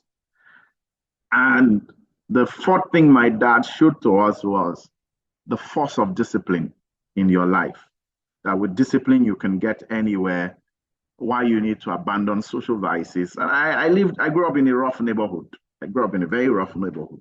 And God in his infinite mercies also helped us in that neighborhood, because I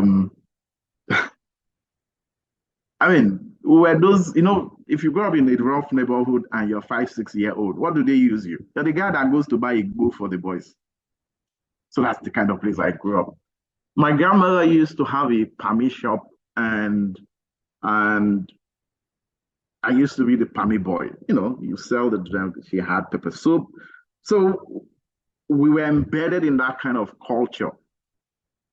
But how we ended up not drinking as a family is one of those things that we thank God for till tomorrow. because it was just there in front of you. You could have had it if you wanted to.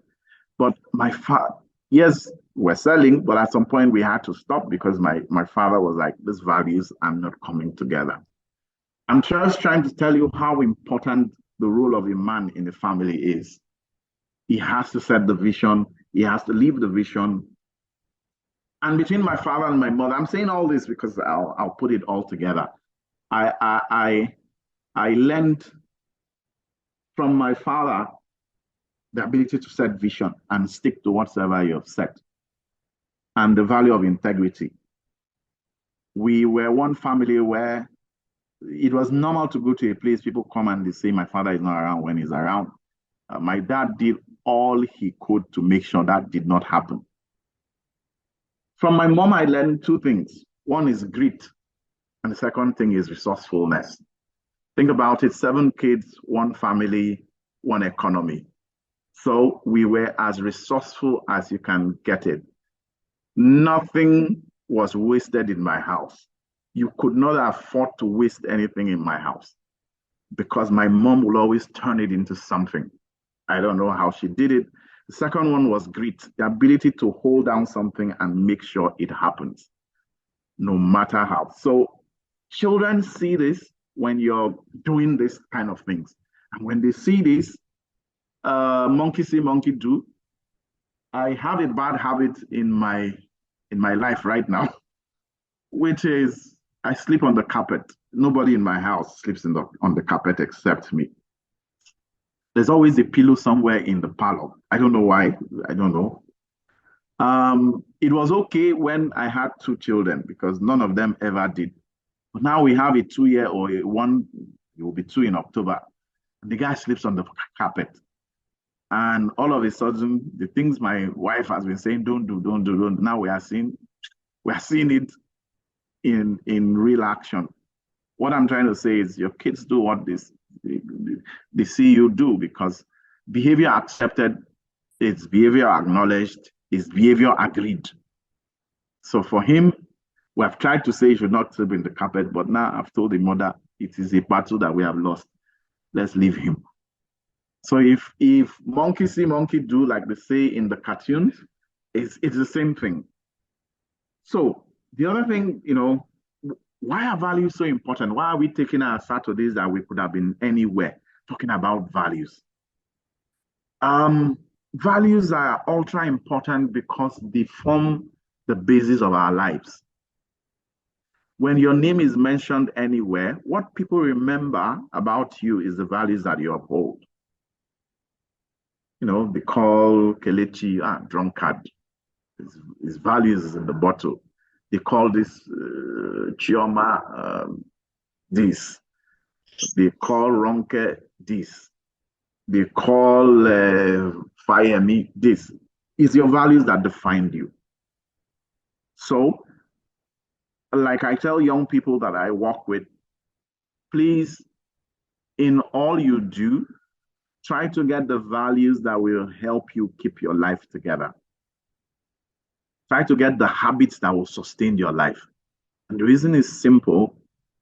When you do something habitually, after a while, it becomes part of your life. It's like I read and write. I don't need any encouragement to read and write because I formed it as a habit. My wife is an early riser. She doesn't need it as a habit. So in our family values, driven by values as we talk, what are the values that we want to instill in our families? What are the things we want to push out there that will sustain our kids? That when they go to wherever they will go to, because they are not going to live with you forever, they will be able to live with those values. The other thing I want to say, which is very important if you can write it down, is that values when not upheld will fall to gravity. I'll say it again. Values when not upheld will fall to gravity. What do I mean by that? If you keep saying integrity is our watchword, integrity is our watchword, and you're the one that is telling the children to tell people that you're not around. You're the one that is making your children bear false witness when something happens. You're just wasting your time. You're damaging those kids. They will turn out to be very horrible people because what you preach is not what you do. And because of that, gravity will fall on it, and everything that gravity acts on always falls to the ground. So by all means, it's something that we must do. How do we uphold values? First and foremost, make sure you're telling your kids is important. It is very important. This thing will define your life. This thing will set you apart. This thing, I remember in my early years, I used to work in a warehouse. Things were missing. If you've ever worked in a warehouse, there are things you know will always miss. They are fast-moving goods. One of them is fuel. Fuel will always miss, because fuel is something you can easily sell. There's a ready market for it. And when we realized what was happening, the next thing to fix it was to get the person, the guy of integrity, to work in fuel. When we got the person that had integrity to work, he wasn't the best big lorry driver that we had. But we had to train him, we had to work with him, manage him. And even when anything happens, people were being sacked. That guy never got sacked. Why? He had integrity. He had values that a system could work on. He had something that you couldn't buy with money. Okay? So it's something that will help you throughout your life. It was hard to tempt him with money. Not because he didn't, he had kids, but he just realized that, how will I sleep with myself? The other thing, how to uphold values, live it. You need to live it. It has to become a part of you. You need to strengthen it. You keep saying it. You keep saying it. You keep living it. You keep saying it. It becomes a part of your life. I remember a popular story that has been told about a father who had 2 sons. And when he died, one came and, during his father's funeral, he was already drunk. And everybody was like, "Guy, why didn't you even put yourself together?" And he said, "I learned this from my father. I learned this from my father.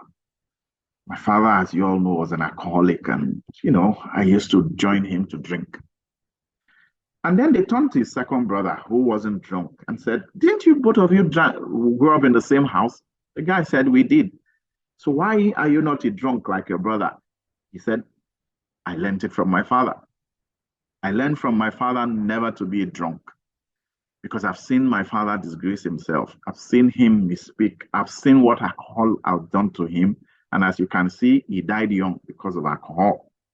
So in one place, one event, 2 people are taking 2 different outcomes from it. Please don't allow your children to be having 2 different outcomes. Try to preach a message that is consistent.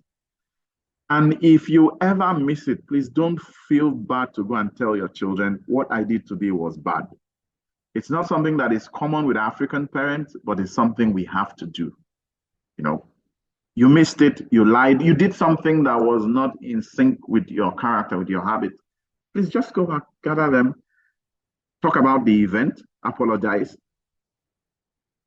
You'll be amazed how even that apology will make a bigger impact than what you have been saying.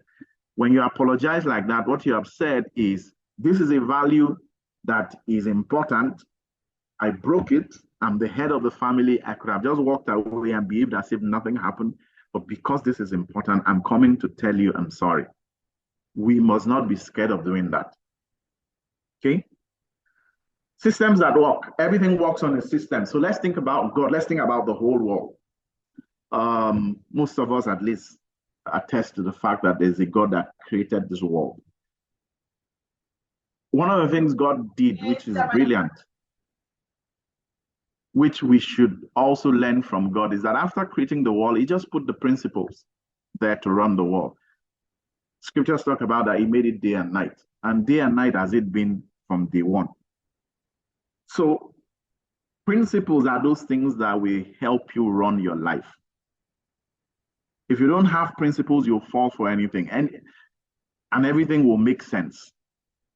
Because you hear people say, "We're building a church, so it was rainy season. The pressure, the first rain came, it beat us in the church.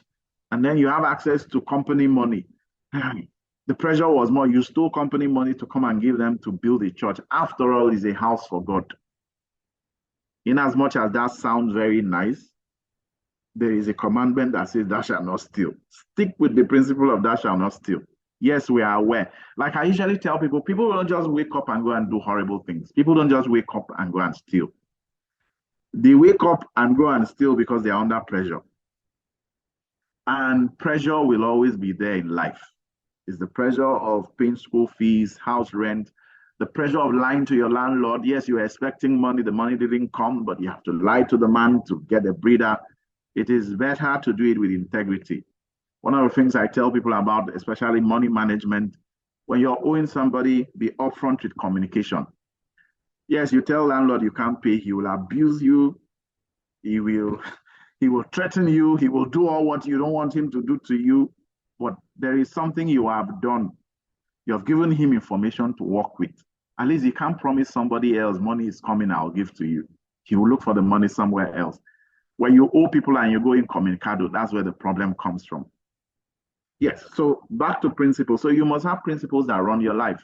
Because for those of us that drive, most 80% of your driving is actually on cruise control. You're not very conscious of the things that you're doing. Why? Because you've done it over and over and over and over again until it forms a neural pathway in your psychology, in your brain, in your system, that you can drive and you don't think too much about it. So it's the same way with instilling values in our family. You do it over and over and over and over again, and the members of the family, the kids, the children will get it. So let me talk personal. This is the last phase. It will take another 15 minutes.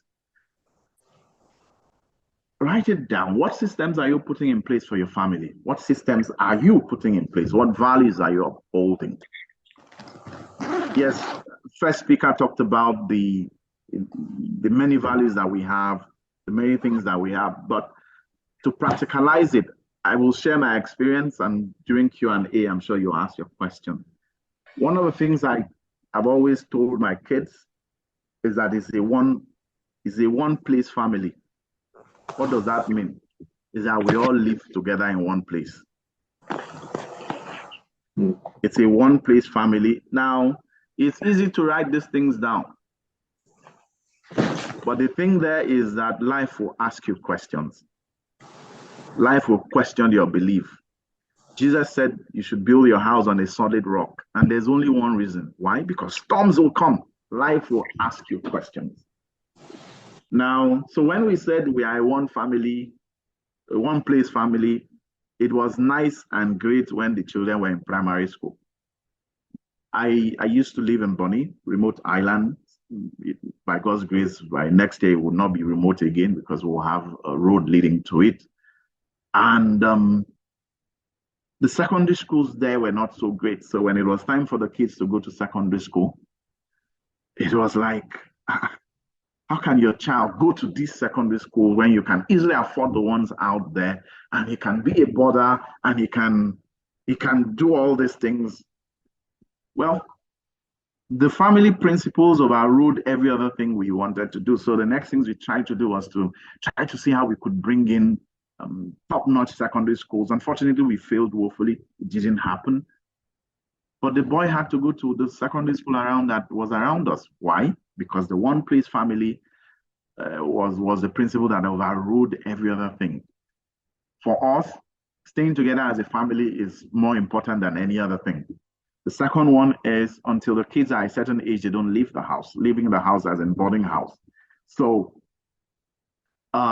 yeah, which is very controversial. It made people, we were questioned on various sides. Why are you taking this? Why don't you want this boy to see the world? And I usually tell people, he will see the world when it's time. Let us form our family values. When he's out, he's out. I left home at 16. I've never gone back. The idea of boarding house sounds great, but hey, sending a 9-year-old, 10-year-old to boarding house is not what suits my fancy. And I want to be his friend. I want to be a part of his life. And the bonding was more important. So we stay in one place.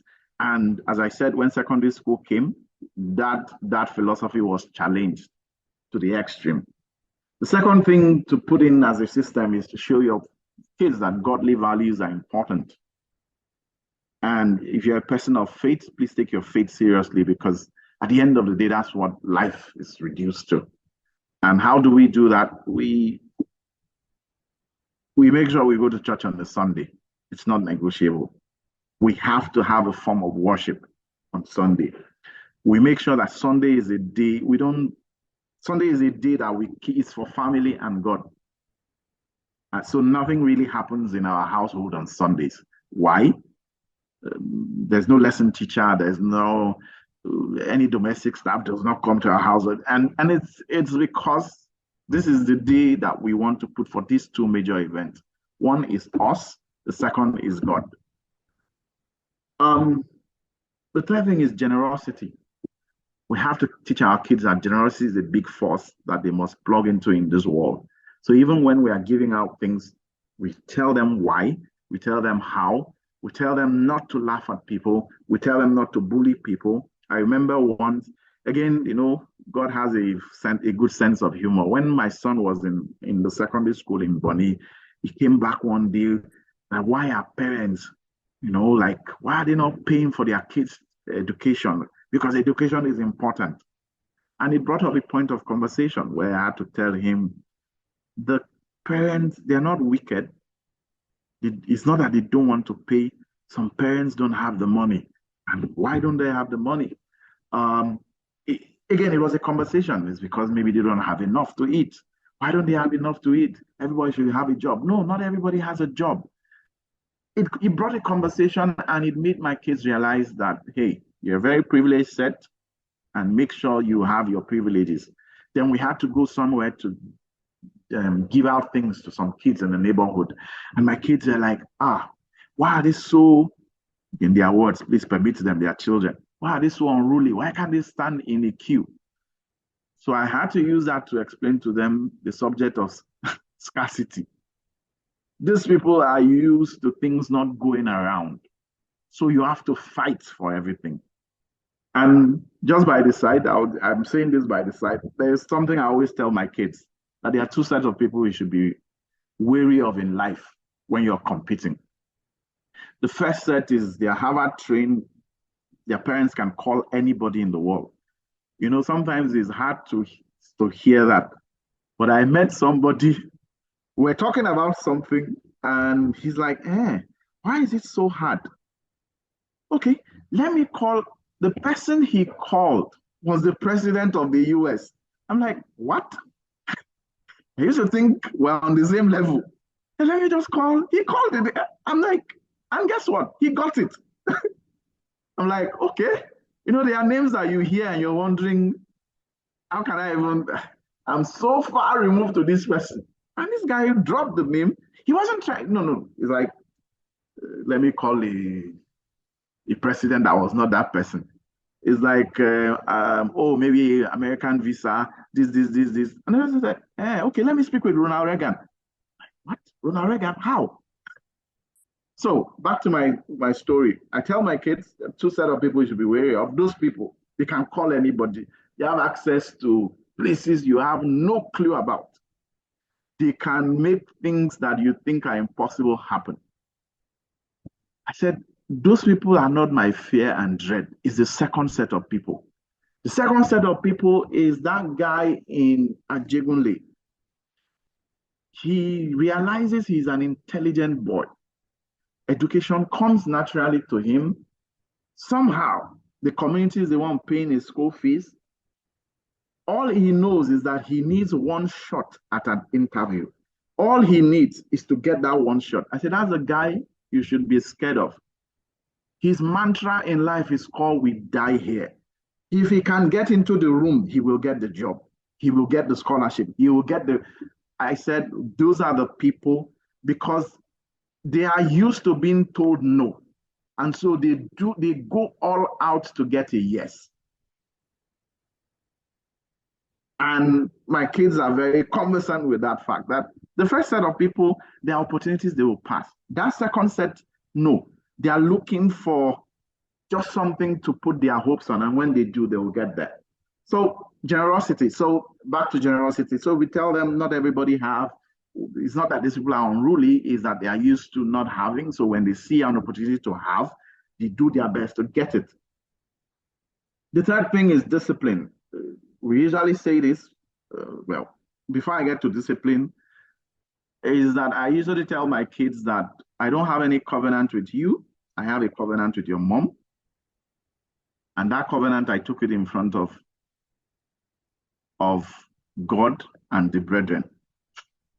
You're a product of the covenant. There's no problem. We train you. I have a responsibility to you. I don't have a covenant with you. Those are two different things. My job is to feed you, train you, give you as much God and education, and then you take your leave. What do I mean by that? I mean that to say, as a man, your primary duty is to love your wife. When you love your wife, every other thing will fall in place. If you love your wife, you will not abandon the kids that your wife gives to you. And your kids will respect your wife as they should, because they see that dad does not play with mom. Put that as a system in place, and you'll be amazed. You know, all this, I'm sorry to say, rape, boys beating girls, when they see how a father relates with a mother, there are things they will not do. I've seen people that some people say they are bad boys, but they will never lift their hands upon a woman, no matter the provocation. Why? That thing was instilled in them, that you can't raise your hand against a woman.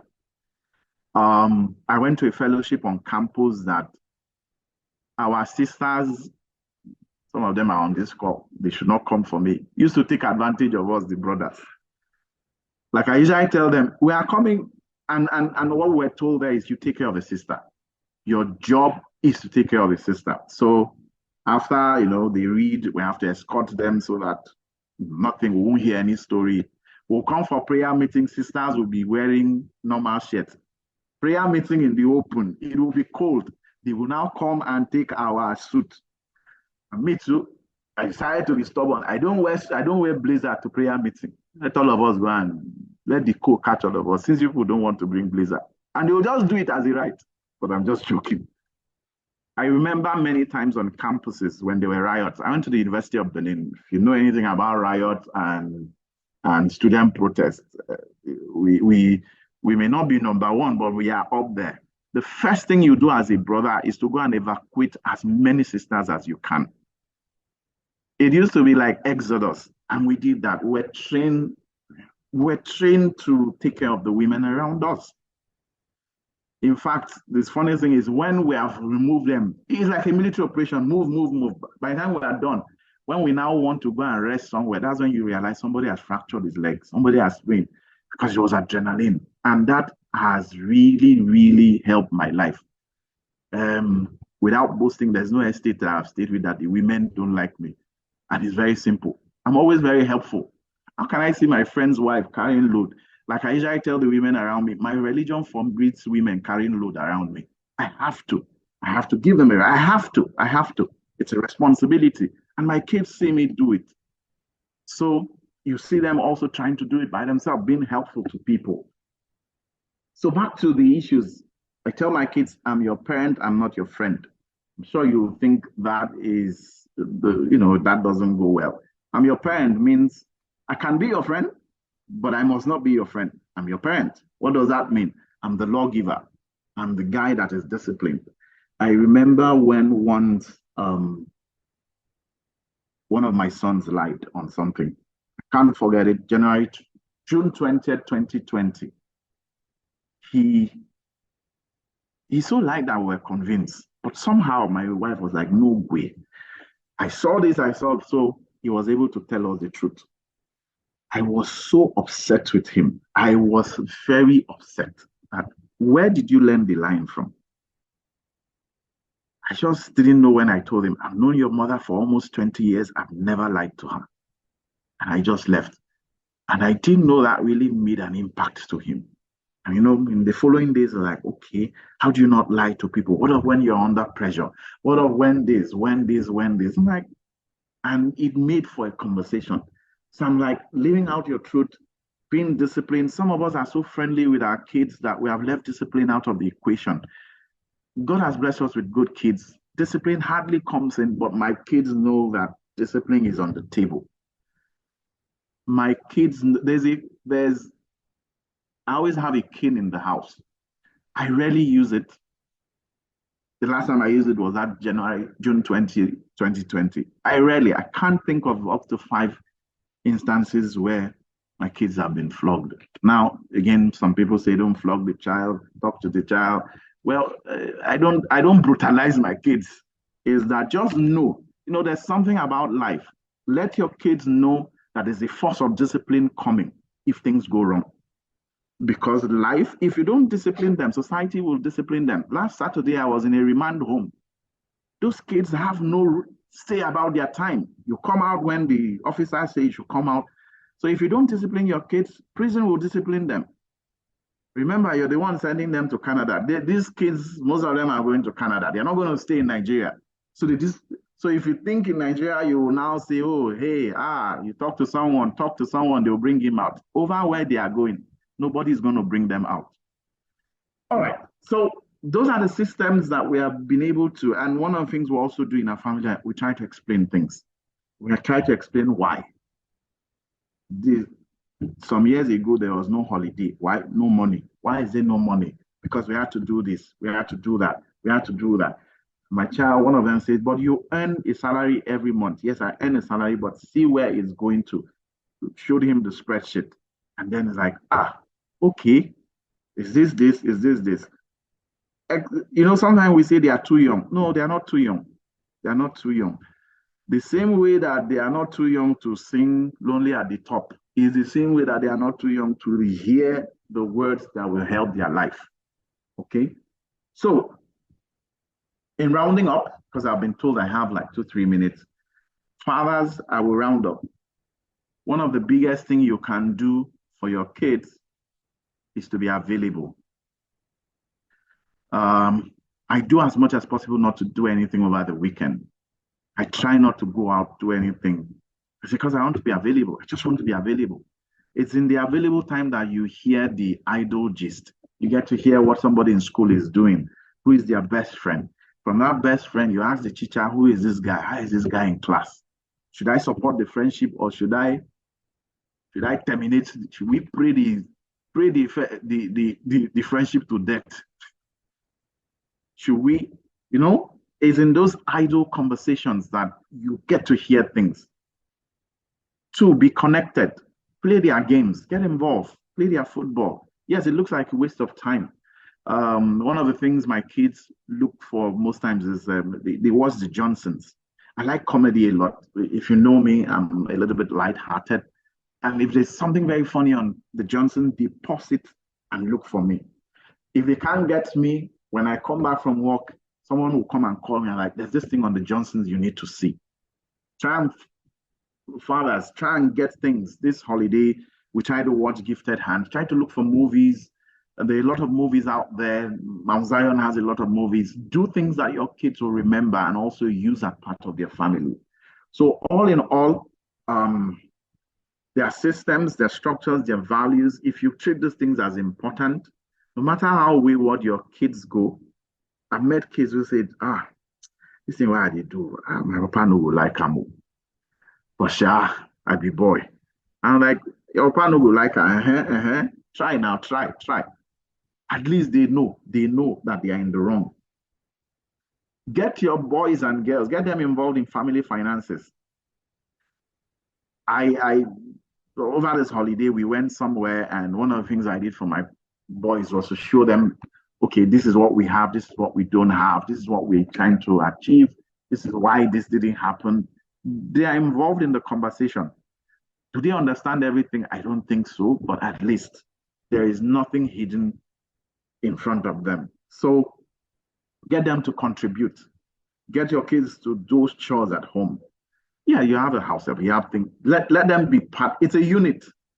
And I tell you, 5, 6 years, 10 years from now, they may not be able to tell. The thing with these things is family values are those things.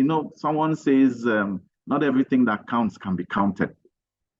Yes, it's not one of those things they'll be able to count, but they are one of those, they are not tangibles, they are intangibles, but they are things that help build the fabric of the society that we live in. People say corruption is the problem in Nigeria. There's a whole lot of, oh, they didn't. I don't think corruption is a symptom. It's that we don't have values. If we have values, you will care. If you have values, there are things you will not do. And the more we run away from values, the more we think, and I see parents think it's boarding house that will give values to children. Sorry, please, most of the boarding house you're thinking of is your time, where you had this 65-year-old woman whose job was to help you out. Sorry, in today, education is a business. I'm not trying to run anybody down. Now, are there people doing it well? Yes, I know people who are doing it well. But just know that most times, I've been to a place and the housemaster was a 27-year-old. How can a 27-year-old deal with the emotions of a 15-year-old?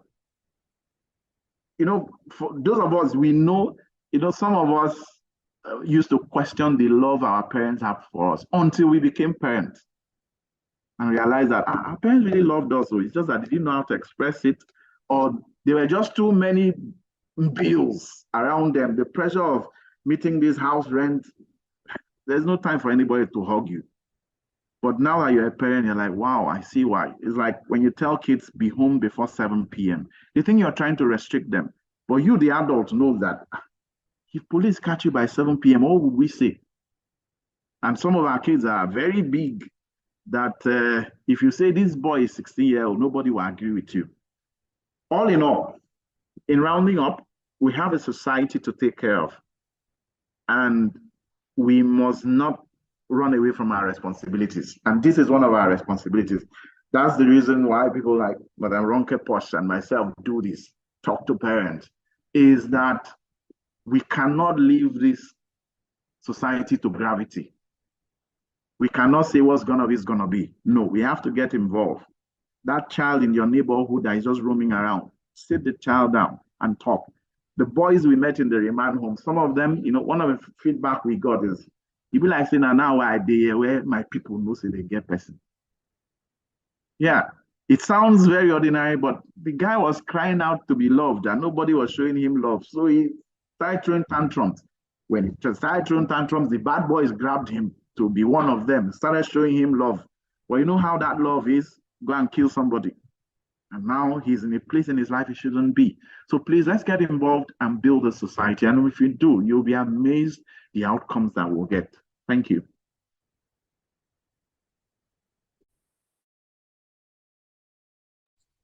Wow. Thank you so much, Mr. Gabriel. Wow. Like everything you said so far has been so great. Values indeed form our lives.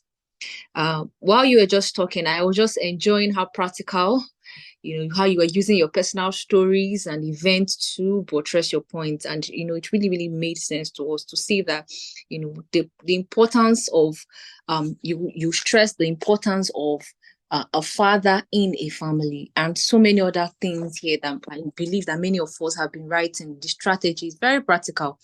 And you balanced it very well. Thank you so much, sir. We are really grateful. Our time is moving very fast spent. So we'll just quickly go into the Q&A session. So now, all the questions you've been bottling up or you've been writing down, please, let's now begin to share them in the chat box so that our speakers can attend to them, please. Thank you very much.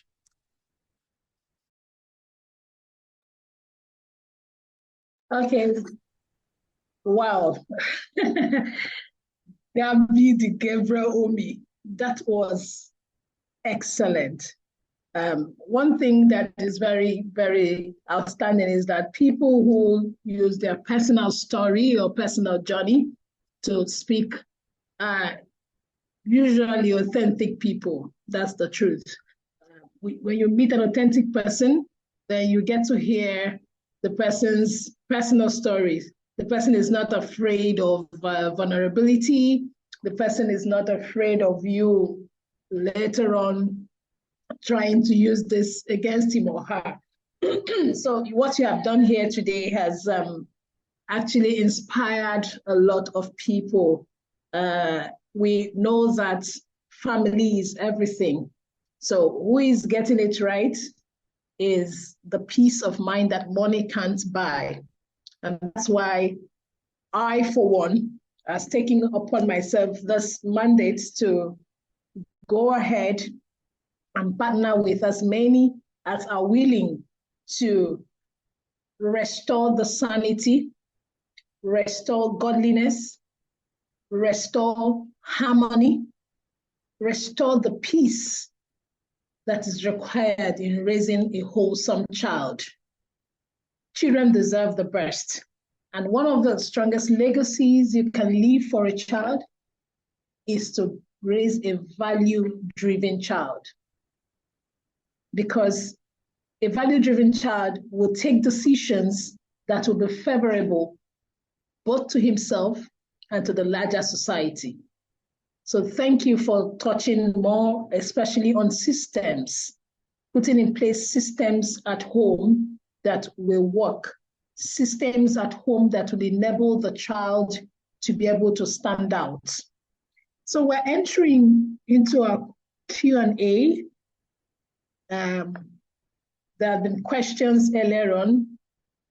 Runke was able to address some questions, and we still have a few minutes to address that. I have 2 questions, but it would be nice if your questions are getting to the chat box so that Elizabeth could come up with them. It would be nice if you have them on the chat box, except if you want to ask, probably you indicate with a raise so that I could call you. Okay, Elizabeth has already said that you should send in your questions. So while we do that, I will go ahead with the question I have here. Is saying, I have a child, and Runke, I think this will go to you because it's something bordering on education.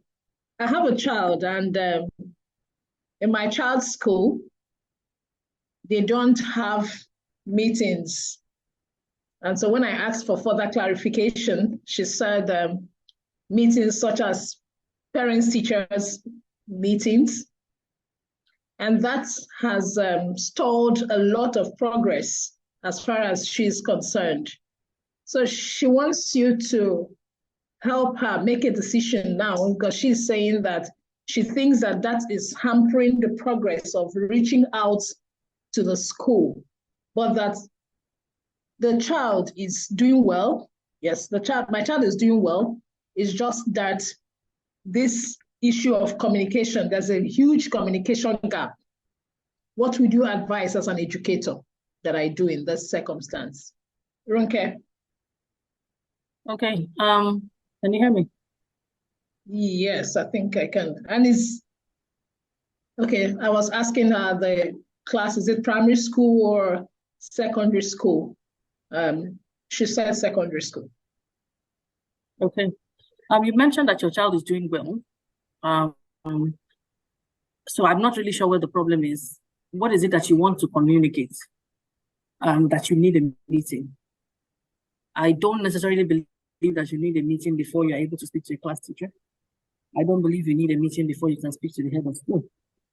So I'm not sure why you are pushing for a meeting. If there's something you want to communicate, you can walk up to the teacher or the head of school, your level head. You can go and meet them directly. You can send an email or WhatsApp message if they.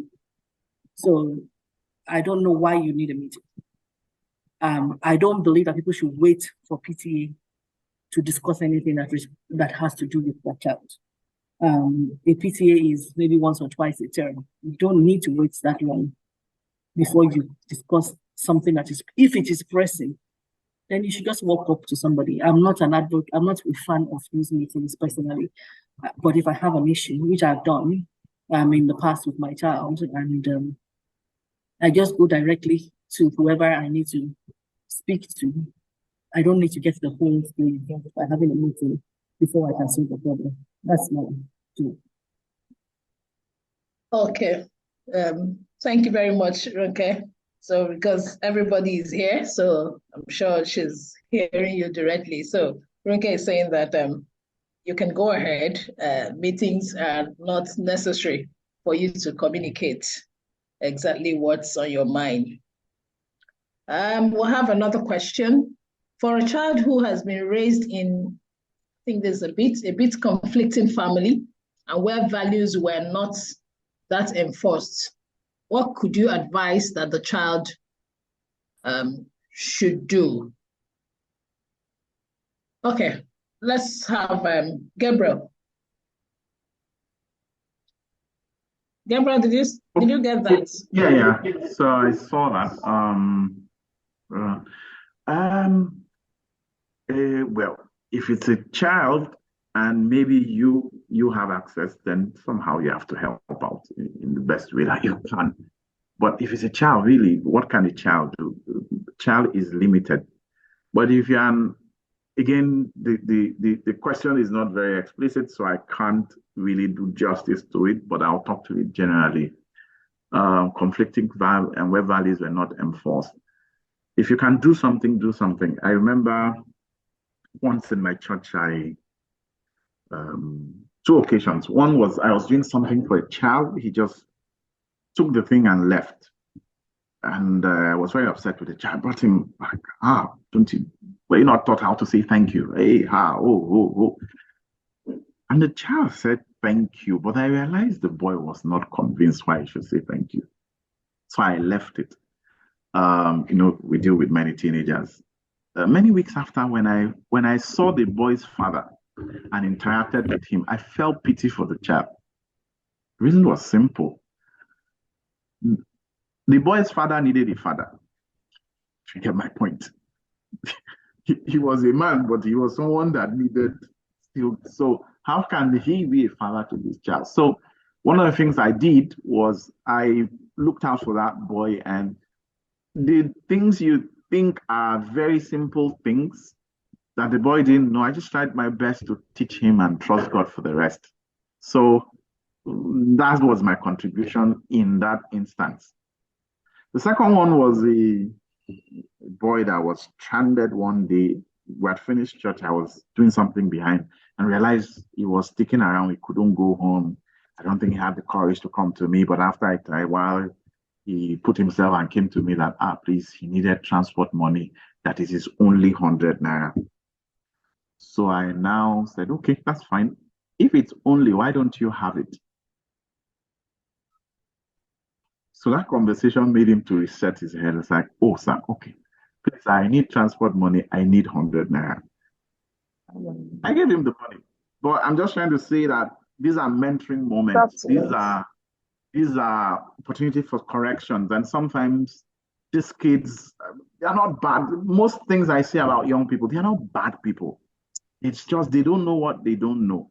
And for some of us, let's take our time. Now, don't get me wrong. I've tried correcting a child and the parents took it out of proportion. But hey, if you know something is right and you can do it, please do it. And sometimes weigh your actions. What are the consequences after doing this? Yeah, just do what you can in that. So if you have a child like that, well, if you can see that they are conflicting things, and you're in a place where you can correct, try and correct. If it's in a church, at least you have a Bible. If it's in a place, don't try to go against the parents, but try to show the child the things that are right. I think, again, the question was not clear, but this is me just trying my best to put it together and answer. Yeah, thank you. Okay. Thank you very much, Gabby. A question is being sent here, and the person specifically said that this is to Gabriel. It's saying, I've always known that staying together as a family boosts bonding greatly. But how can you achieve that when you have to live apart as a result of search for greener pastures? What do you recommend we do? I don't know who is the moderator. Maybe you can just mute all. Okay. Can you hear me? Yes, go ahead. We've muted All her. Go right. ahead. You know, I talked about the thing about life is that any value that you say you uphold, life will challenge it. If you say we don't lie, you will get into a position where lying is like the way out. If you say whatever values you uphold, life will challenge it. Okay. So it's the next thing is how far am I going to go for this value that I uphold? There are genuine reasons why people stay apart. I don't think people get married to stay apart. I don't think so. Life happens. Things happen. Sometimes a child is sick and the operation is done in another town and it takes a while. But the first thing I always tell people, when you are staying apart, for whatsoever reasons, please, there should be a term limit. Because what happens that most times couples don't know is that the more you live apart, the more you learn how to live by yourself.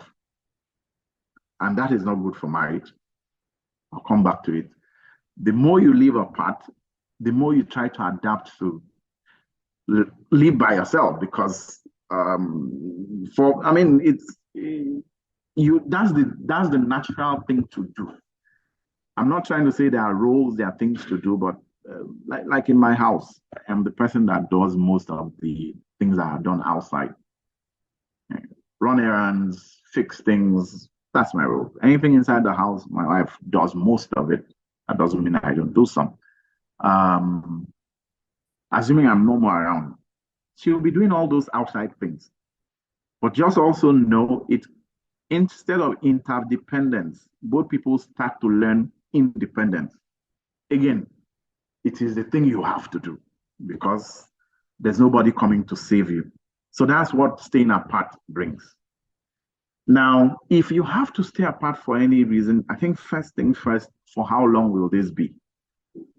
The first thing is that this must be a reason why you're staying apart. The second thing is for how long? The third thing is, I know people say Zoom, people say, but the problem there is, there's a reason why people stay together. One of the biggest thing why people get married is it starts with a C. Is it comradeship? Comradeship is not the word, but it's community. It's for staying together. It's for your wife is the person that you gossip, the gossip that you can never gossip. Maybe you feel your pastor's head is big. It's only your wife you can tell. I'm just joking, but did you get my point? There are those things that make communication flow. So when the person is not there, and it's not every time that you want to record things and say, oh, in the night when we are calling. The thing you raised there was what of in the spirit of livelihood. Well, if you are taking a decision because of livelihood, is it a termed decision, meaning it has a time limit? Or is it something that, okay, they will come and join me after? Or is it something there must be that effort to bring everybody together? Oh, I've gotten a new job. I've been made a bank manager in Lagos. My family were in Kogi. Okay, I go to Lagos. Now, what's the sacrifice? Maybe Madam has to leave her job and come and join you, or there has to be compromise because staying together is very important.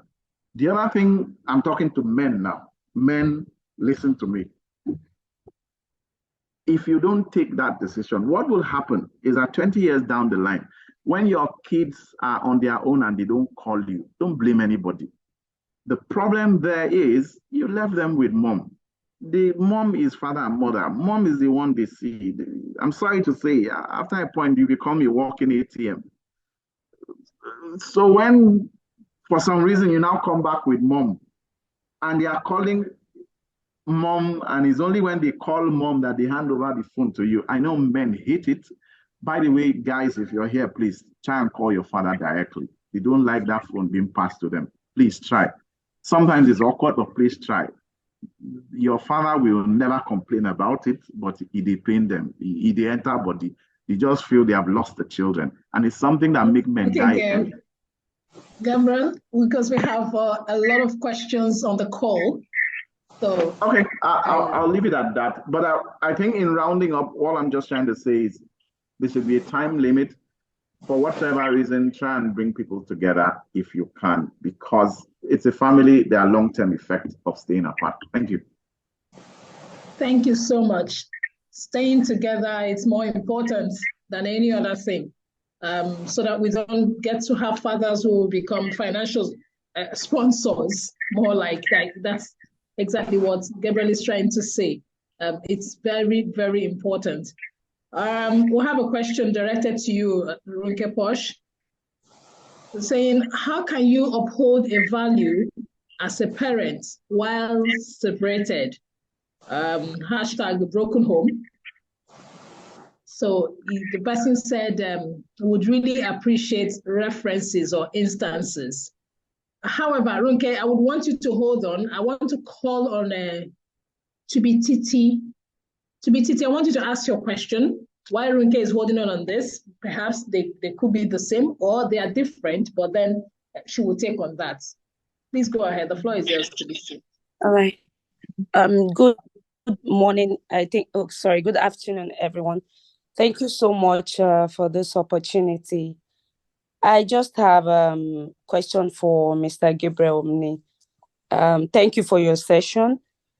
Sir, like you said, when you started this meeting, your message is mostly for men, and it's great. So for someone like me, I think I have a calling towards men, and it's all boils down to the absentee fathers, that we have all over the world, not only in Nigeria. But one of the things I want to ask you is, you already know the benefits of this. How can you gather a militia of men, to what are you currently doing that is extending out there to a whole lot of men for them to get this mindset that they are actually needed beyond providing for the family, because it's affecting a lot of homes, absentee father or fathers who are there but they are not there, and then what do you have to say to opposite gender like me, a female who has a calling in that area, and you are being talked down by men? They don't even want to listen to you, especially because you are a woman. So they believe you don't have anything to say, and I think it's also part of the ego. So how can you, what are the tips that you can give to someone like me that can, get the attention of men? And like I said, the first question is, what are you personally doing aside reaching out to individuals? Do you have an institution that you are grooming men? Are you calling for a militia, like an army of men to come together and groom other men, so that this thing is not just known as an individual or as a family? It can be a general call up, like every man should man up. That's that. And finally, I want to say something. You might need to, I appreciate your view on divorce, separation, and all of that, and which is fantastic. It is the truth. But I think anytime you want to talk about it, you might need to be balancing it. Let people know, especially the men in your circles, let them know that if they mess up, the woman will leave the house. Like, I'm not saying that every marriage needs to be worked on, but when it becomes a life-threatening issue, because this thing is getting too much when it comes to the part of beating, I think we have gotten the, all right. the crux of Thank your you. question. Thank you so much. All right. Okay. So Gabriel, I would want you to hold on that, go through it while I call up Runke to answer the question I had mentioned earlier on. Runke, I don't know if I need to go through that question again. How can you uphold a value as a parent while being separated? Example, in a broken home. And the person would appreciate if you put in a clarification. Okay, sorry. The person will appreciate if you give an instance. And then he said you need a clarification on the statement you made during your session. that God hates divorce and not the divorcees? So that's a double-barreled question. Okay, yeah, sure. So thank you for the question. The second one I assumed I already answered, but I will do it again. The first one, how can you uphold a value as a parent while separated? Now, when you're separated, it depends on the conditions around that separation. Many separated people have toxic relationships, and some have reasonable relationships. If you are still in communication in the best interest of your children, it helps. So you can communicate your values to one another respectfully. So effective communication while you're separated is very, very important.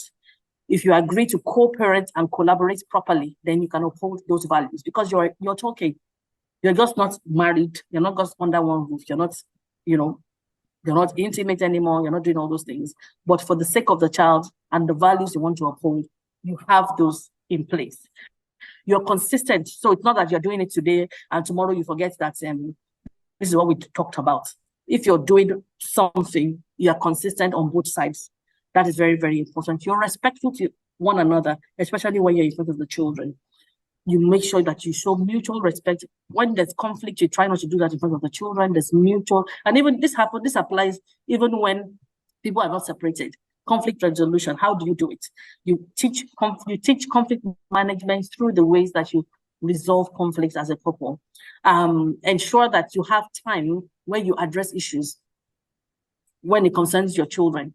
Mutual time when you have maybe a graduation for the child, when you have what else do they do?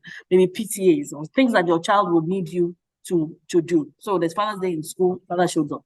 There's Mother's Day in school, mother shows up. So that happens. But there are boundaries, there's discipline. Discipline measures should be the same. So on both sides. So if it's someone like me, I'm not an advocate of beating children. People that know me know that I've written a book up, 101 tips to stop shouting and beating.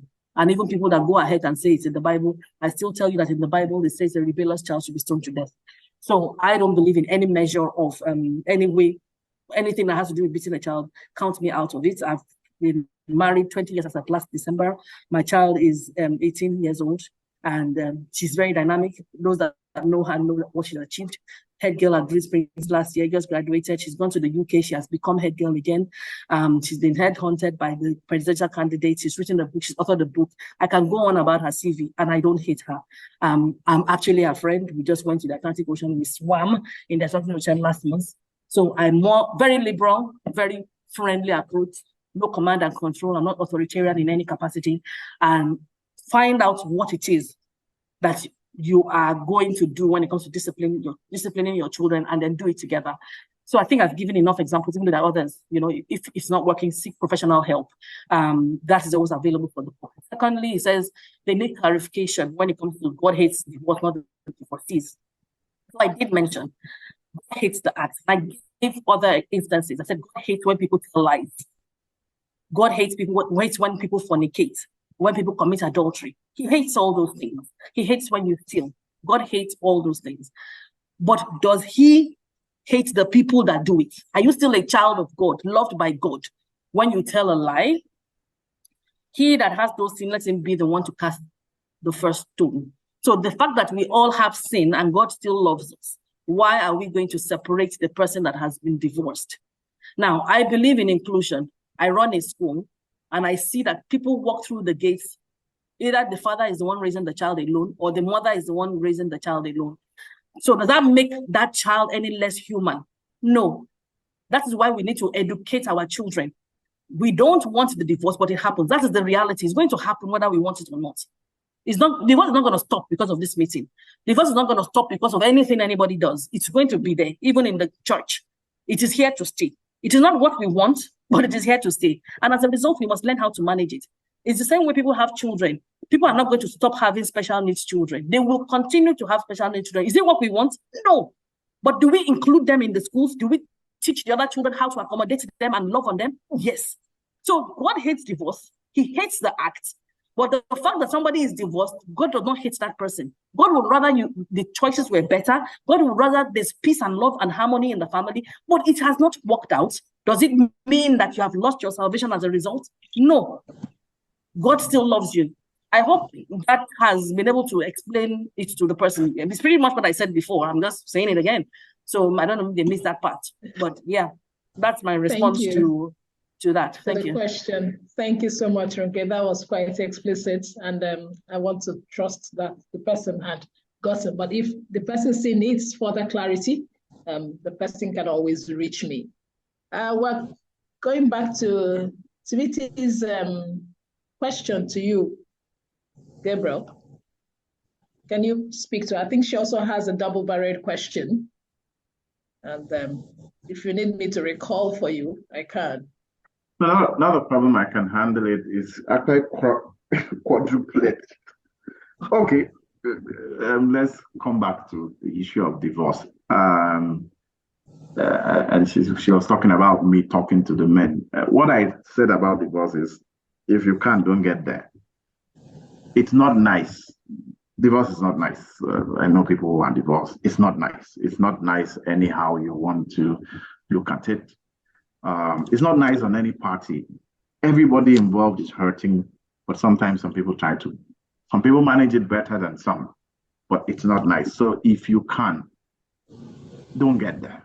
Look for all the help. So I wasn't trying to say you must stay in the relationship by all means. That's not what I said. I'm saying do all what you can not to get there. The second thing was that I said was don't glamorize single parenting, meaning if something is supposed to be done by two parties and somehow you meet this person that is one party and has been able to get it done, don't glamorize it. Don't say because this person has done it, I can too. Now, nobody, just like Madam Ronke said, nobody prays to be there. But hey, if you are there, you have to now look for ways to make things work because there's so much at stake. Back to our question, build a militia of men to know this. That's why we're doing this program. That's why we're having this conversation.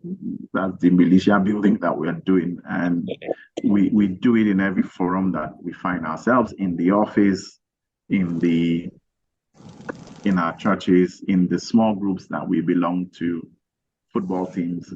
Yeah, we try to get these messages across. Some are more popular than some, but one way or the other, we just try to ensure, as I always tell people, we're building a society that we all have to live with. So we're not doing this thing so that anybody will clap for us. We're doing this thing because it's the right thing to do. The last thing she talked about is tips for someone like you, a female who is having a message to men. The first thing to do when you're in a unique position is to know the problems associated with it. What do I mean by that? What I mean is like being a woman referee, being a woman refereeing a football game. Yeah, men have ego, and somehow, especially we're in Africa, we're not used to being led by women. So you have to know that. The second thing is, since you now know this, how do you manage the ego? How do you talk to people in a way that they feel respected, the way that you know what you want to pass across? It's more important than how they make you feel. And the truth of the matter is, there's a way to pass across these messages. There's a way to get this information across. And after a while of doing it, and also be observant of the things that trigger men. And then talk to men. I actually really like it that it's a lady talking to guys. One of the things I usually tell my female friends is that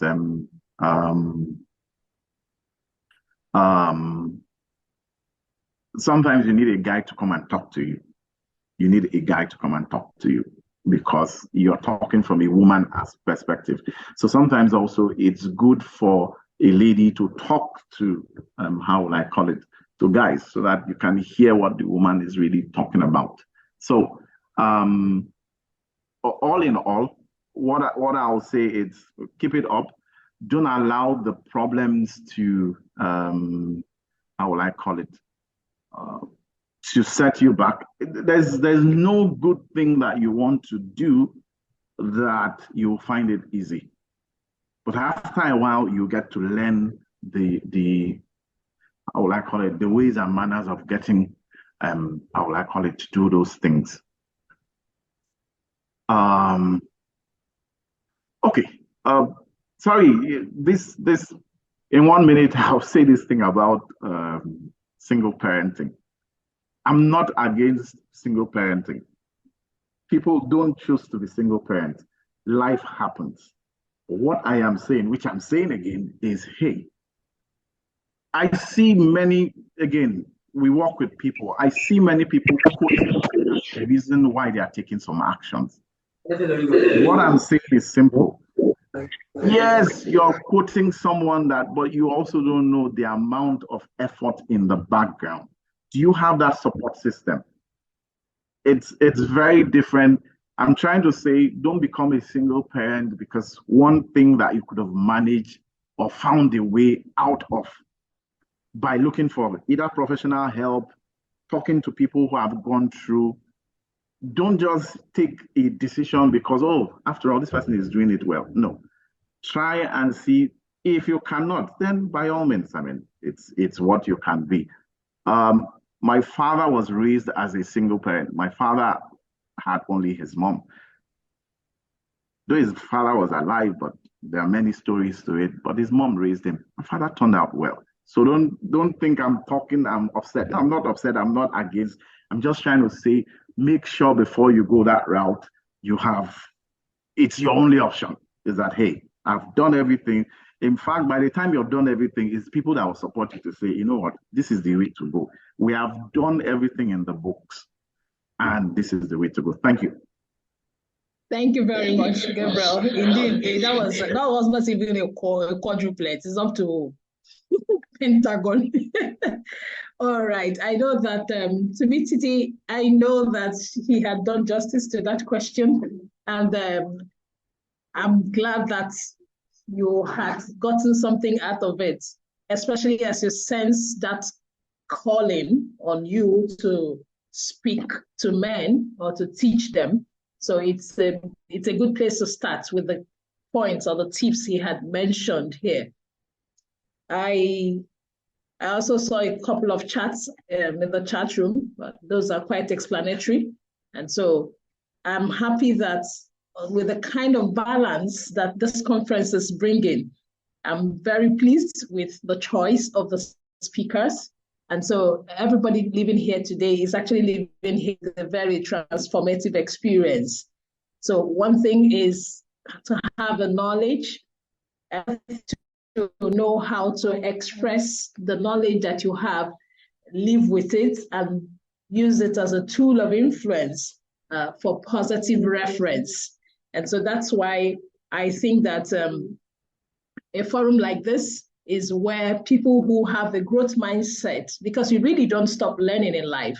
People who have a growth mindset, they keep learning. As parents, nobody came with any manual. So you keep developing yourself, trying to understand what is happening, because the 21st century parenting has come up with a lot of things in it different from the way people who were raised prior to this time were raised. So you'll be doing yourself a disservice as a parent if you decide to hold on to the old ways of doing things when the world is actually moving forward. So what it means is that the blessings that God has given you, you're going to be depriving them of being raised as wholesome children, of not knowing what to do, especially when they leave you. Because whether you like it or not, children are given to be independent of the parents. At the end of the day, nobody's going to stick to you. They will always leave to cleave. So, I mean, if you are now saying, oh, I'm going to be holding them without learning yourself on how to improve and impact on them, then you wouldn't be doing very well as a parent, the way God wants you to do it. So I am happy that this platform is producing this kind of knowledge to everybody who is present. I also want to use this opportunity to say that because of the kind of mandate that I have to make sure that in this 21st century, people receive balanced message. I'm not interested in whether someone is a best parenting coach or best educator, but what is important is that I want a forum where every time I speak or every time I find myself in the midst of other speakers, that we're producing and giving people balanced message, that will enable them become formidable in any field of life they found themselves. And that's why I'm very happy with the testimonies that were coming up, the different highlights, especially from Kufoy that came, I don't know if I got that name, that spoke. That was very, very enlightening and heartwarming for me, that she could relate to what she had here today, to be able to become confident in the space that she's having around her at the moment. And I think that that's a lot of us, that's going to be our experience. One of the things that we talked about while we were trying to run the publicity of this program is that you're going to have immediate takeaways that you would begin to implement. And I'm very sure that that is our case right now. I don't think there's any more questions to go. If there's none, I want to use this opportunity to let you know that I have a YouTube channel where I speak on these topics. I speak on them. I teach different values, different family values and topics that I know that are relevant towards parenting. Parenting now, my own call is to the parents. I teach the parents and I try to share insights on what I think will help you build a more formidable family. Right now, the currency that you can use to trade anywhere and then your heart will not be shaken is the current currency of values. Because once you have values, you can relate with anybody. You don't really need a financial status or academic status. If you're a good person, you're a good person. If you know, just like what our speakers were saying, if you know how to greet, be respectful, then you're sure to secure an audience. So as I'm talking, I'm sure a lot of things, a lot of chats are going on in the chat box. It will be nice, and I would really appreciate it if you follow me so that you can get more updates of information and messages like this that were shared here. And also subsequent programs that will be coming up, you will be able to be on the list of those who would get that information first on hand. So I don't know if anybody has anything else to say before we round off. It's really been a fantastic time today. Does anybody have anything to say? Your experience here, what you think? Okay. Ken, you have the floor. All right, thank you very much. Thank you, Sister Lucy, and thank you to the speakers, Uncle Posh and Godwin, right? Amazing sessions. I remember I told Sister Lucy that I was going to stay for 1.5 hours, but I think I stayed the whole hours, even though oh, that's true. I also had to multitask. But I think it was a very good program, very insightful, food for thought, and a lot to implement immediately in our parenting lives. Thank you for hosting it, and thank you everyone for attending. Thank you so much, Ken. In fact, I was looking at you, I said, oh my God, this is another huge sacrifice from you. Thank you for staying to the end. I have a question here. Someone is asking if you're going to get the replay. Yes. We're going to get the replay up with my team, and then we get you and how to access that. But definitely it was recorded, so we'll get back to you. We have a community, and for that, I keep emphasizing that you join this community because that's where all updates will be shared. After now, I would begin to grow our community, and then the links are there for you to join, the WhatsApp group, so that you will also have more room to ask questions. This was just about 2 hours or 2 or 3 hours. It's not enough. But if you're in that group, you ask questions, I can still reach any of the people here. I can answer them, and I can still bring more people to answer your questions. So there are lots and lots of benefits for belonging to that WhatsApp group. We'll also need a feedback on you from this program. I think we have shared the link. Lizzie, if you haven't shared it, please put it in the chat room so that they can feel it. We need to know, because feedback is the food of champions. Anybody who wants to be great needs to have a feedback so that you can know how to serve you better and how to improve on yourself. Every day new knowledge is coming up. So we need to know so that we know how to appropriate this knowledge for you to understand it better. What Google would do, what ChatGPT would do for you is to tell you things, but the how to dispense this knowledge to you, nobody can do it though, except somebody who had experienced it or somebody who is currently doing something in that line. So when they tell you this, you need to teach someone honesty, you need it, but how? And once you get the how, then you're on your way to productivity. So once again, go through the charts so that you don't miss out on any information that has been put there. Please, it's important to us. And on this note, we have come to the end of this program. It's really fantastic. We don't feel like leaving, but we are surely going to come back bigger and better.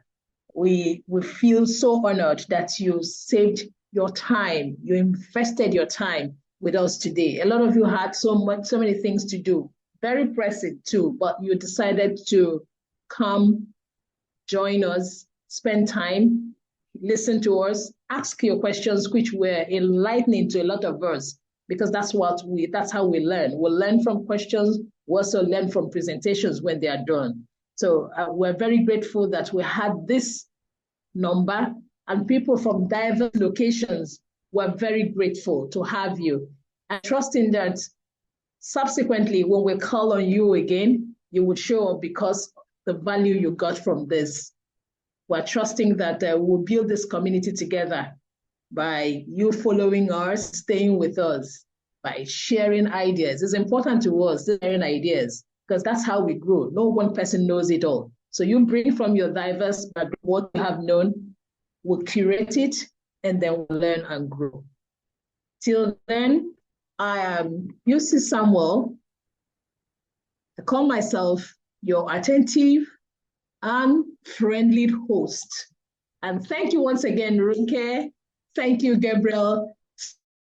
Thank you, the amazing audience, everyone. We had a time, we had about 70 something on the call. Yes, right now, some people are leaving the room, but we are very, very grateful to have you. You made it amazing by being here and investing your time. Even those who woke up early. Sandy, I saw you and a lot of people from Canada. Thank you so much for waking up early just to be with us. We really appreciate it. So we'll get across to you the replay, and then we'll let you know how you'll access that. But please join the WhatsApp group so that you can get updates. Thank you, thank you, thank you. This is me extending my heartfelt gratitude to each and every one of you. Honestly, your presence and active participation in the just concluded conference has contributed to making it a resounding success. And so I am grateful from the depth of my heart. Thank you for making our time to be with me. Thank you for your support, the valuable insights that were shared, the discussions and the connections. They have truly made a lasting impact on everyone that attended. And so I look forward to future collaborations and connections with you. And I do hope that next conference would even double what you have learned in this one.